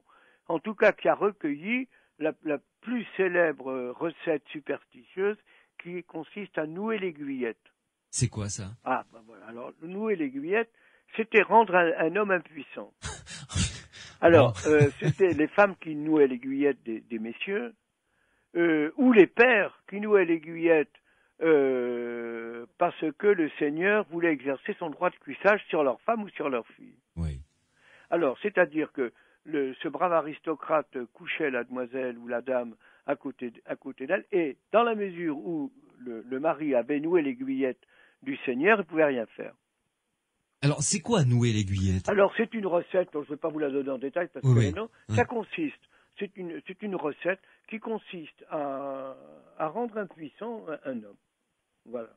Alors, vous avez les maîtresses larguées, vous avez les femmes jalouses, si le mari est voyageur de commerce, Bon, pendant qu'il s'éloigne pour aller gagner la vie du ménage, paf, elle lui noue l'aiguillette. Ouais. Alors comme ça, il s'occupe de son commerce au lieu de regarder les hanches des serveuses d'auberge. Oui, tout à fait. Donc voilà, c'est ça. Mais c'est très pratique, hein, tout ça. Et il y a eu, je ne sais plus, Colbert a reçu un courrier de Bordeaux disant que il y avait de moins en moins de mariages à Bordeaux pendant une certaine époque, oui. Parce que il y avait une telle pratique du nouage de l'aiguillette, je ne sais pas si le mot existe, le nouage de l'aiguillette, que c'était devenu dramatique. Et alors, on trouve cette recette, oui. vous nous dites, dans ce livre qui s'appelle Le Grand Albert. Oui, moi je l'ai prise. Alors, c'est un livre de recettes, mais qui est fascinant. Hein. Alors bon, je ne peux pas vous dire que c'est très pratique à faire, hein, parce que il faut avoir des yeux de belette, de la rate de crapaud. Oui. C'est très mystérieux, hein, tout ça. Mais à l'époque, ils jonglaient avec tout ça, vous savez, les gens, les chimistes ou les alchimistes jonglaient avec tout ça. Oui. Et ce grand Albert, donc, cet évêque a écrit, vous êtes en train de nous dire, ni plus ni moins qu'un livre de sorcellerie, finalement. Ah, complètement. Mais comme il était évêque, on l'a pas embêté. Oui, évidemment. Ceci explique cela. Mais enfin, c'est paradoxal, avouez. Ah ben, vous avez tout à fait raison, mais je crois que l'Église n'en est pas un paradoxe près. C'est ma foi vrai aussi. Ben oui. Juste avant de faire une pause et de passer à l'analyse des rêves, parce que vous êtes intéressé également aux rêves qui apportent des messages pour peu qu'on puisse les interpréter et les comprendre soi-même. Bien sûr. Alors, toujours dans le domaine de la chance quand même, avant de faire une pause, concernant le coude. Vous savez, quand on se cogne le coude. Le coude, oui, bien sûr. Alors, vous dites, c'est comme l'écharde. Je trouve, c'est peut-être efficace, mais faut serrer les dents. Ouais. Alors, se cogner le coude et ne pas le frotter, quelque douleur qu'on en éprouve, porte bonheur. Voilà. Eh ben, c'est toujours le moins par moins. Parce que le coude s'appelait le petit juif. Ah bon? Oui, ça s'appelait le petit juif dans le populaire. D'accord. Voilà. Et alors, si vous voulez, c'était le petit juif, le petit juif portait pas bonheur. Vous savez, oui, le pauvre, évidemment. Ils avaient le droit qu'à pratiquer l'usure. Oui, ils avaient le dollar, oui. Bon. Oui. Donc, c'est comme ça que Michelet a inventé, sans le vouloir, l'antisémitisme populaire dans le peuple, hein, si vous voulez. C'est ça, parce qu'on assimilait, les usuriers aux Juifs. Bon. Bien sûr. Et donc, faire mal, si vous voulez, à un homme qui vous porte pas bonheur, bon, ben ça porte bonheur. Voilà. Donc, quand vous cognerez le coude, surtout ne vous frottez pas, serrez les dents, attendez que ça passe sans rien faire. Et alors, vous m'avez parlé tout à l'heure de Pépin, oui, de exact. Parapluie. Oui, exact. Ah ben attendez, on fait une pause et on y revient, parce que c'est vrai que j'ignorais que c'était en fait le nom de quelqu'un. Oui, c'est ça. Je l'ai découvert. Alors, on ne dit rien, on garde la surprise pour dans quelques instants, on fait une pause et vous allez nous expliquer du parapluie, pourquoi est-ce que ouvrir le parapluie à l'intérieur porte malheur. À tout de suite. Les aventuriers de l'étrange, avec Louis Bénédy sur Sud Radio. Et mon invité, Pierre Canavaggio, qui est l'auteur du Guide des superstitions, sous-titré Manuel pratique, anecdotique et populaire, ces deux éditions Presse du Châtelet. Alors, chose promise, chose due, Pierre Canavaggio, le parapluie. Alors, d'abord, il y a la superstition la plus connue, qui est d'ouvrir un parapluie dans une maison. Voilà. Ça veut dire que vous ne faites pas confiance à la personne qui vous reçoit. Pourquoi? Si vous ouvrez vos parapluies sous son toit, c'est que vous n'avez aucune confiance dans son toit, donc dans sa maison, donc le fait qu'il vous accueille. Oui.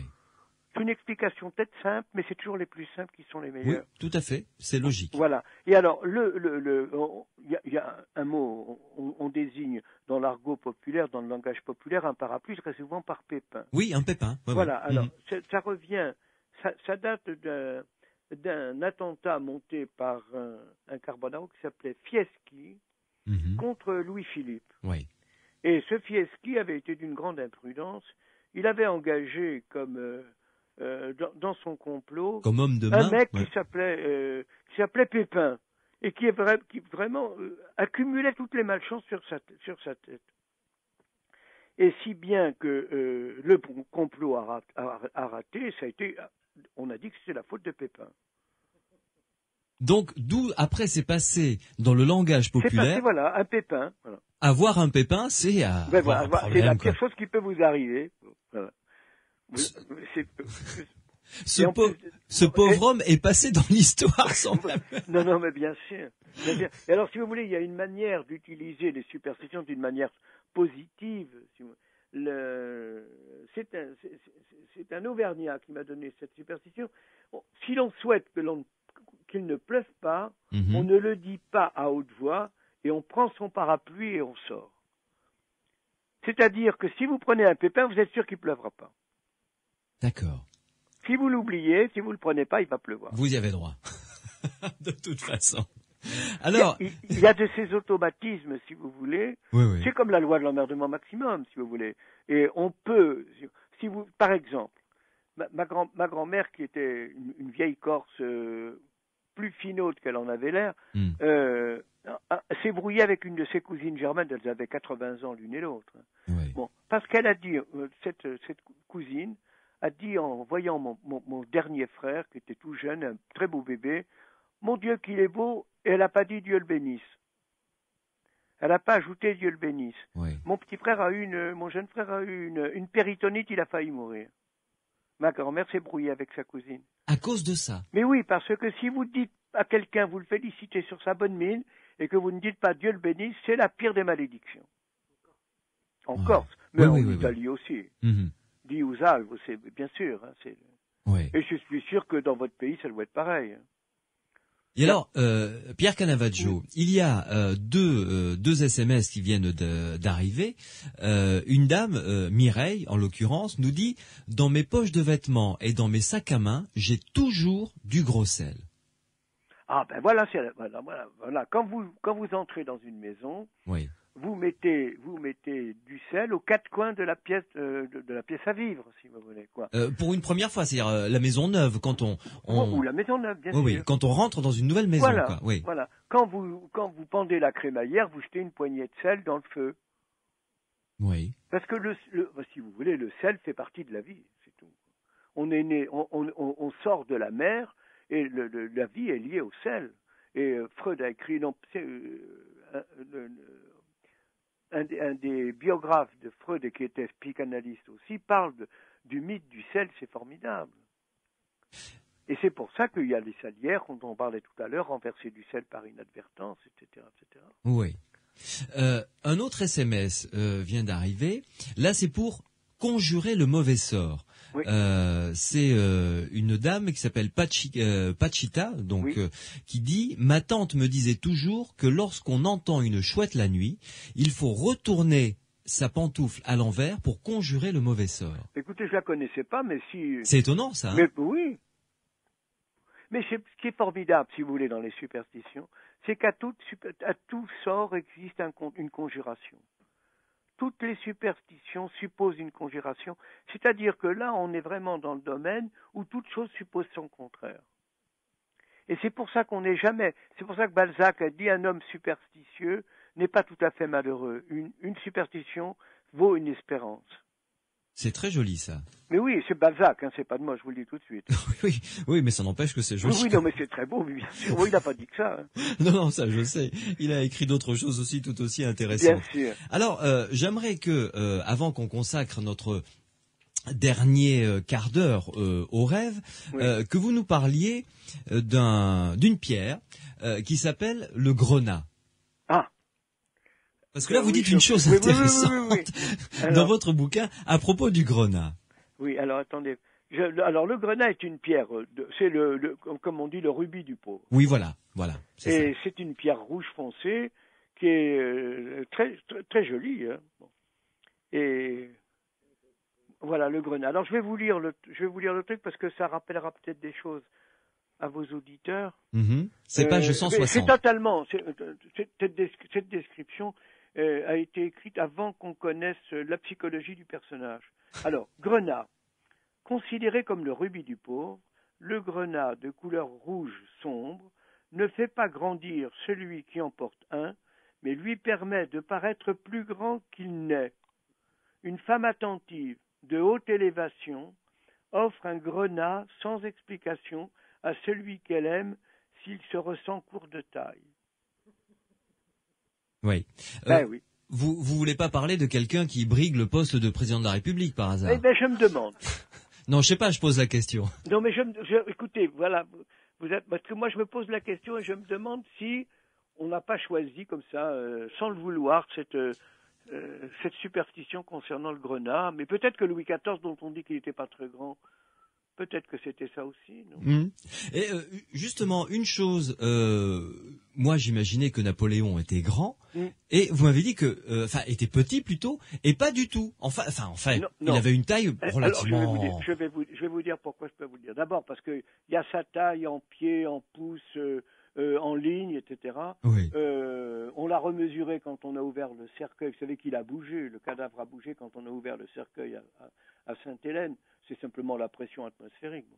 Et on l'a remesuré. Et il mesurait 1m68 et demi. Oui, vous voyez, le personnage dont on parle ne mesure pas 1m68 et demi, paraît-il qu'il mesure 1m65. Et à l'époque, 1m68 et demi, Napoléon s'entourait de types assez gigantesques. Augereau, Murat faisait 2 mètres. Et tous les grognards étaient des balèzes. Mais si vous voulez, 1m68 et demi, quand mon père s'est engagé en 1916, il mesurait 1m65 et il avait une taille moyenne. En 14, donc vous voyez, c'était 100 ans après. Donc 1m68, c'était pas petit. Non, effectivement, oui. Et en revanche, Alexandre le Grand était petit. Ah lui. Oui, celui-là, il était petit. Mais oui, il y avait quand même un certain nombre de siècles qui avaient passé, quand même. Oui. Et les hommes ont commencé à grandir. Je crois Lucie est toute petite, Oui, c'est vrai. Le squelette de Lucie est tout petit. Je crois que les premiers hommes devaient mesurer 1 mètre ou quelque chose comme ça. Alors, avant de passer au rêve et l'analyse des rêves, qu'est-ce qui vous a donné envie de vous pencher sur les rêves alors que a priori ça ne rentre pas tout à fait dans le cadre des superstitions? Alors je vais vous dire pourquoi. Parce que il y a plusieurs lectures possibles des rêves, mais la lecture superstitieuse m'a intéressé. Et je vais vous dire pourquoi. Parce que les rêves, c'est de la réalité rêvée. Les superstitions, c'est fondé sur la réalité, contrairement à ce qu'on croit. Oui. Et il y a une lecture factuelle des rêves qui est tout à fait intéressante. Et quand Jung dit à la vérité, les rêveurs sont les seuls capables de lire, de décrypter leurs rêves, je crois que c'est ça. Et un mode de lecture comme un autre. De voir une lecture de superstition. Et c'est Artémidor qui m'a donné cette idée-là quand je me suis aperçu que Freud et Jung avaient puisé beaucoup de leur explication des rêves dans Artémidor. Qui est Artémidor? Artémidor est un marchand de tapis grec. Je vous jure que c'est pas un jeu de mots. Oui. Marchand de tapis, redoutable dialecticien comme les marchands de tapis. Oui. Et d'une intelligence phénoménale et qui s'est penché sur. Il y avait déjà pas mal d'explications des rêves. Et il a fait un livre critique de toutes les significations des rêves dans tout le bassin méditerranéen. Il a beaucoup voyagé, il est allé en Espagne, il est allé dans ce qu'on appelle le Maghreb maintenant, en Italie, en Grèce bien sûr, et lui était un grec d'Éphèse, c'est-à-dire de Turquie. Oui. Et son livre, le Néiro critique, qui est la clé traduit en français par la clé des songes, est encore en vente. Et vous en trouvez sur les quais encore, et de temps en temps c'est réédité. Oui. C'est un livre qui date de quand? Du 2e siècle après Jésus-Christ. Ah oui, quand même. Oui. Ah oui. Et vous trouvez, si vous voulez, pour vous dire, le dialecticien qui était Artémidor, il dit le propre de la foudre, c'est de dépouiller, de détruire. Bon, alors on disait, mais ça veut dire quoi rêver de la foudre? Il disait, ça dépend. Si vous êtes riche, si vous rêvez de foudre, ça vous dépouille de votre fortune. Et si vous êtes pauvre, ça vous dépouille de votre pauvreté. Ah oui, ce qui est pas... Un coup c'est bien, un coup c'est pas bien. Voilà. Quoi. Non mais avouez que c'est quand même drôlement astucieux. Tout à fait. Donc c'est un peu dans ce sens-là, si vous voulez, que Jung a été amené à dire tout dépend de la personne qui rêve ça. Évidemment. Une parenthèse, là, nous avons un auditeur qui nous appelle, François, que nous allons accueillir. François, bonsoir. Oui, bonsoir. Alors, nous sommes en compagnie de Pierre Canavaggio, qui connaît bien à fond le dossier des superstitions. Nous avons parlé des parapluies tout à l'heure. Exactement. Et vous, François, vous nous appelez d'où d'abord? Mais j'appelle, je suis dans le Lauragais, là. Dans le Lauragais. Alors, François, vous avez une explication supplémentaire, complémentaire à nous apporter Très bien. concernant la superstition du parapluie, c'est ça? Ben oui, moi, tout ce que j'ai toujours entendu, j'ai 63 ans, hein, Oui. et l'interprétation qui m'en a toujours été faite était la suivante. Le parapluie, à l'époque, les marchands de parapluies avaient mis justement au point cette cabale, si je peux m'exprimer ainsi, qui disait que parapluie, il ne fallait jamais l'ouvrir dans une maison. Et l'explication était simple, c'est qu'un parapluie, quand on le rentrait mouillé, on l'ouvrait pour le faire sécher, mais en le laissant fermer naturellement, les toiles se décomposaient et pourrissaient, et naturellement, ils vendaient davantage de parapluies. Voilà l'explication que j'ai toujours entendue. Oui, pas mal. En fait, oui. ce qui est très logique, Pierre Canavaggio, qu'en pensez-vous? Non, mais ça ne contredit pas l'autre. Hein. Ah oui, non, tout à fait. Et pourquoi il y a sans doute plusieurs explications. Oui. Et celle-ci est tout à fait plausible. Tout à fait plausible. Vous savez, c'est exactement ça me fait penser à la superstition qui concerne le vert, la couleur vert. Ah oui. Mais les hommes de théâtre détestent. Hein. Oui, mais je vais vous dire alors maintenant, l'explication qui prévaut pour le vert, c'est que c'est la couleur que redoutaient les teinturiers. C'est la couleur la moins stable qui existe. Oui. Et donc, pour eux, c'était un malheur de teindre quelque chose en vert. D'accord. Bon, l'explication la plus connue et la plus plausible aussi, c'est que le vert de gris est un poison et qu'on tirait la couleur verte du vert de gris. Oui, donc ça paraît logique également. C'est vrai. Voilà, si vous voulez. Mais le vert instable, pourquoi pas? C'est vrai. Donc ça rejoint l'explication de votre auditeur sur le parapluie. Oui. Merci François en tout cas de nous avoir amené ce complément d'information concernant les parapluies. Est-ce qu'il y a, Pierre Canavaggio, des corps de métier, alors soit les marins, les hommes de théâtre, la police, les cordonniers, que sais-je, qui ont plus de superstitions que d'autres à votre avis? Alors chaque métier a ses superstitions. Alors ça, faudrait demander ça au maître. Oui.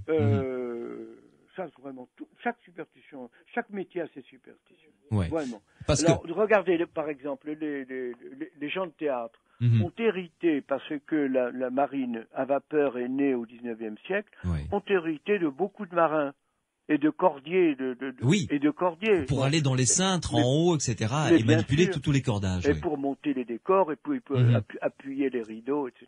etc. Bon, le mot corde porte malheur sur un théâtre, sur un plateau de cinéma. Ah, il faut jamais prononcer le mot corde, c'est vrai.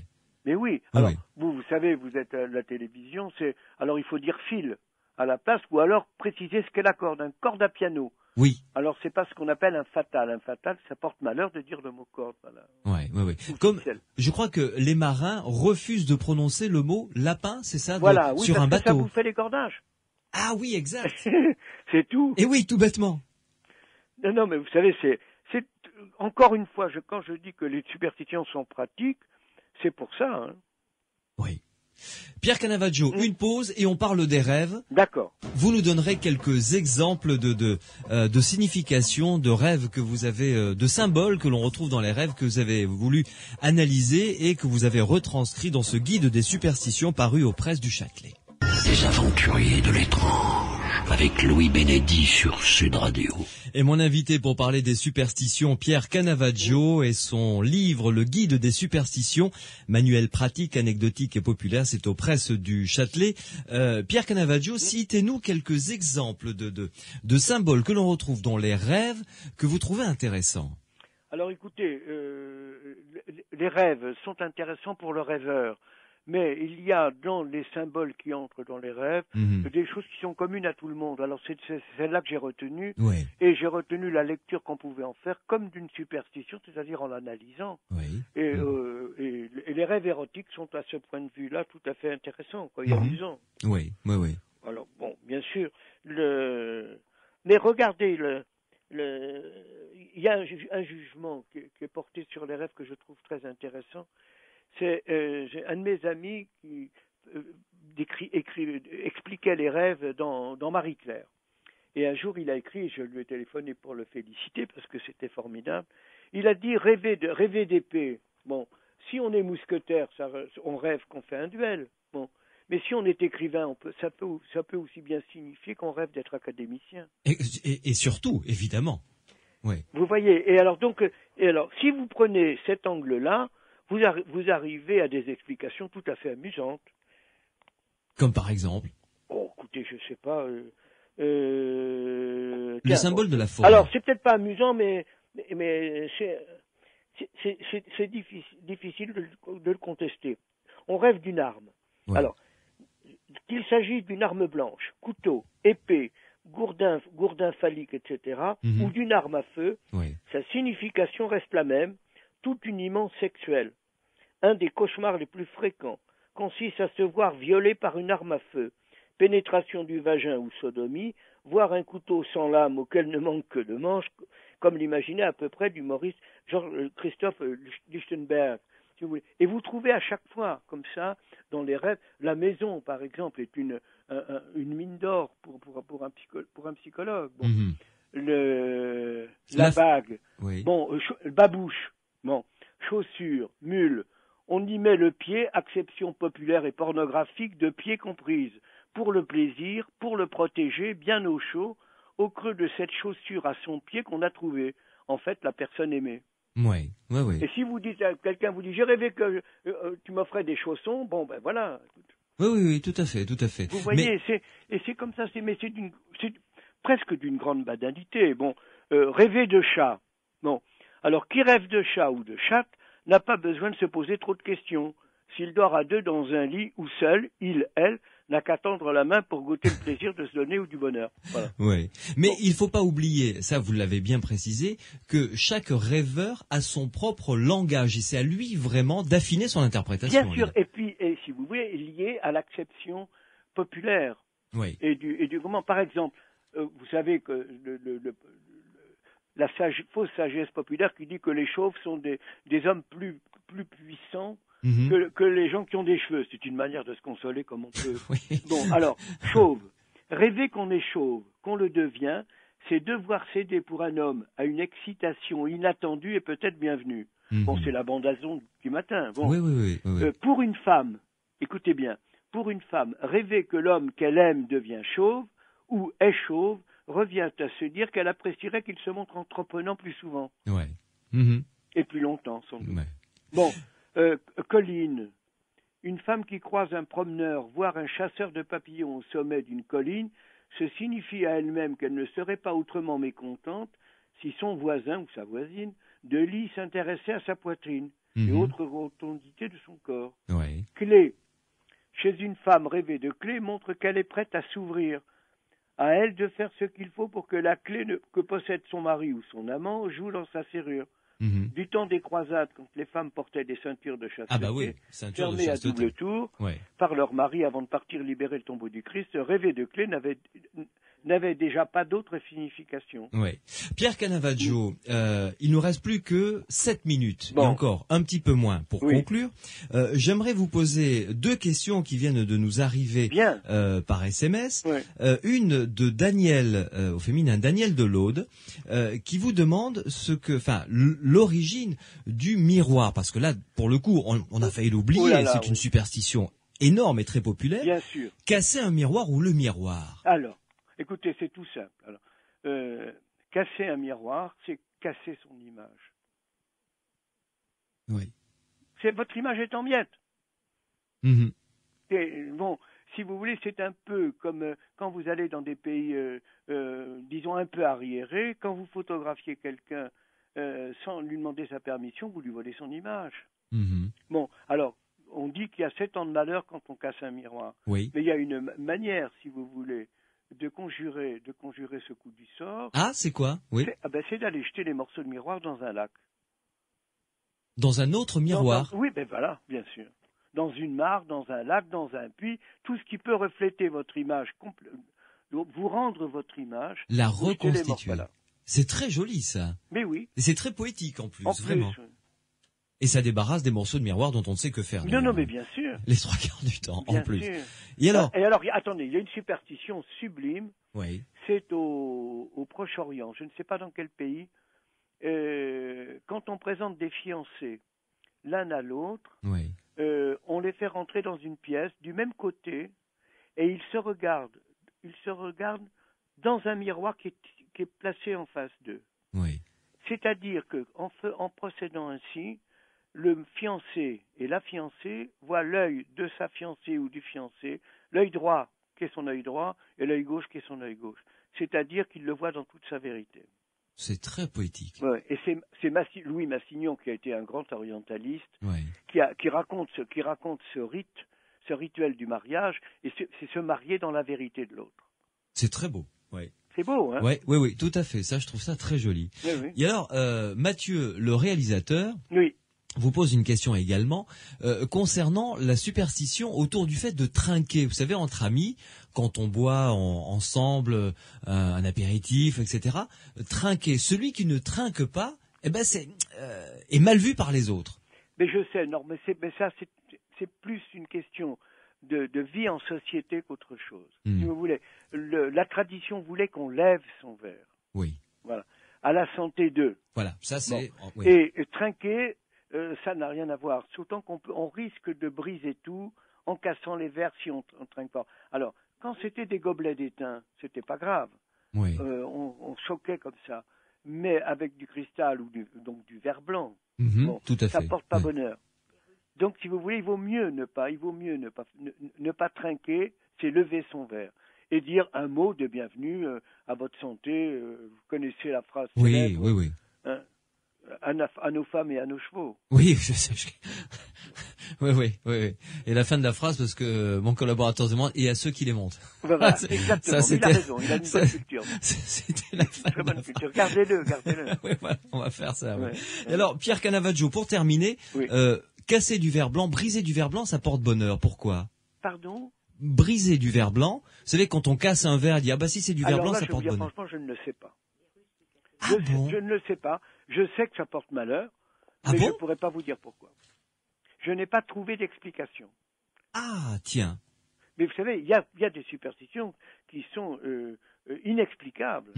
Alors ça correspond, je vous dis, ça a dû correspondre à un petit événement comme ça, et puis qui s'est reproduit, et puis voilà. Oui. Et c'est resté dans l'histoire sans qu'on sache vraiment son origine. C'est une des causes des naissances, ou une des raisons de naissance des superstitions. Hein. Oui. Moi j'en parle dans le début de mon bouquin, des naissances de superstitions. C'est l'événement fortuit qui se reproduit, et à même cause, même effet. Complètement. En tout cas, Pierre Canavaggio, j'ai vraiment été ravi de passer ces 2 heures en votre compagnie. 2 heures déjà. Oui, vous voyez comme le temps passe vite. Ouais. Je vous remercie en tout cas de nous avoir accordé un morceau de votre soirée, et à très bientôt, j'espère, dans les Aventuriers de l'étrange. Remercier vos auditeurs d'avoir été patients et d'avoir écouté. Ah ben écoutez, je crois qu'ils ont été ravis comme moi de vous entendre. Et si vous me permettez une dernière fois, je vous en prie, allez-y. Oui. Voilà. Merci beaucoup, c'est très gentil à vous. Merci. Merci Pierre Canavaggio, à très bientôt. Au revoir. Au revoir. Sud Radio.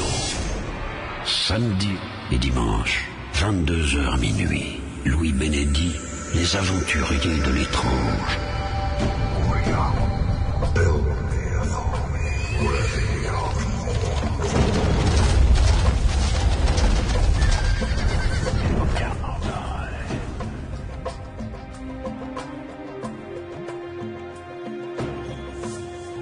Je vous souhaite une excellente fin de soirée, début de nuit, comme vous préférez. Avant de se quitter, plein de choses à vous dire. D'abord, puisque nous avons reçu pas mal de SMS dans ce sens, des coups de fil et même des mails, vous rappelez les signatures de Jean Morzel, mon invité d'hier soir, qui a publié donc ce livre qui s'intitule, je vous redonne les coordonnées de ce livre, Tout commence après. Le livre s'intitule Tout commence après, aux éditions CLC. Tout commence après aux éditions CLC.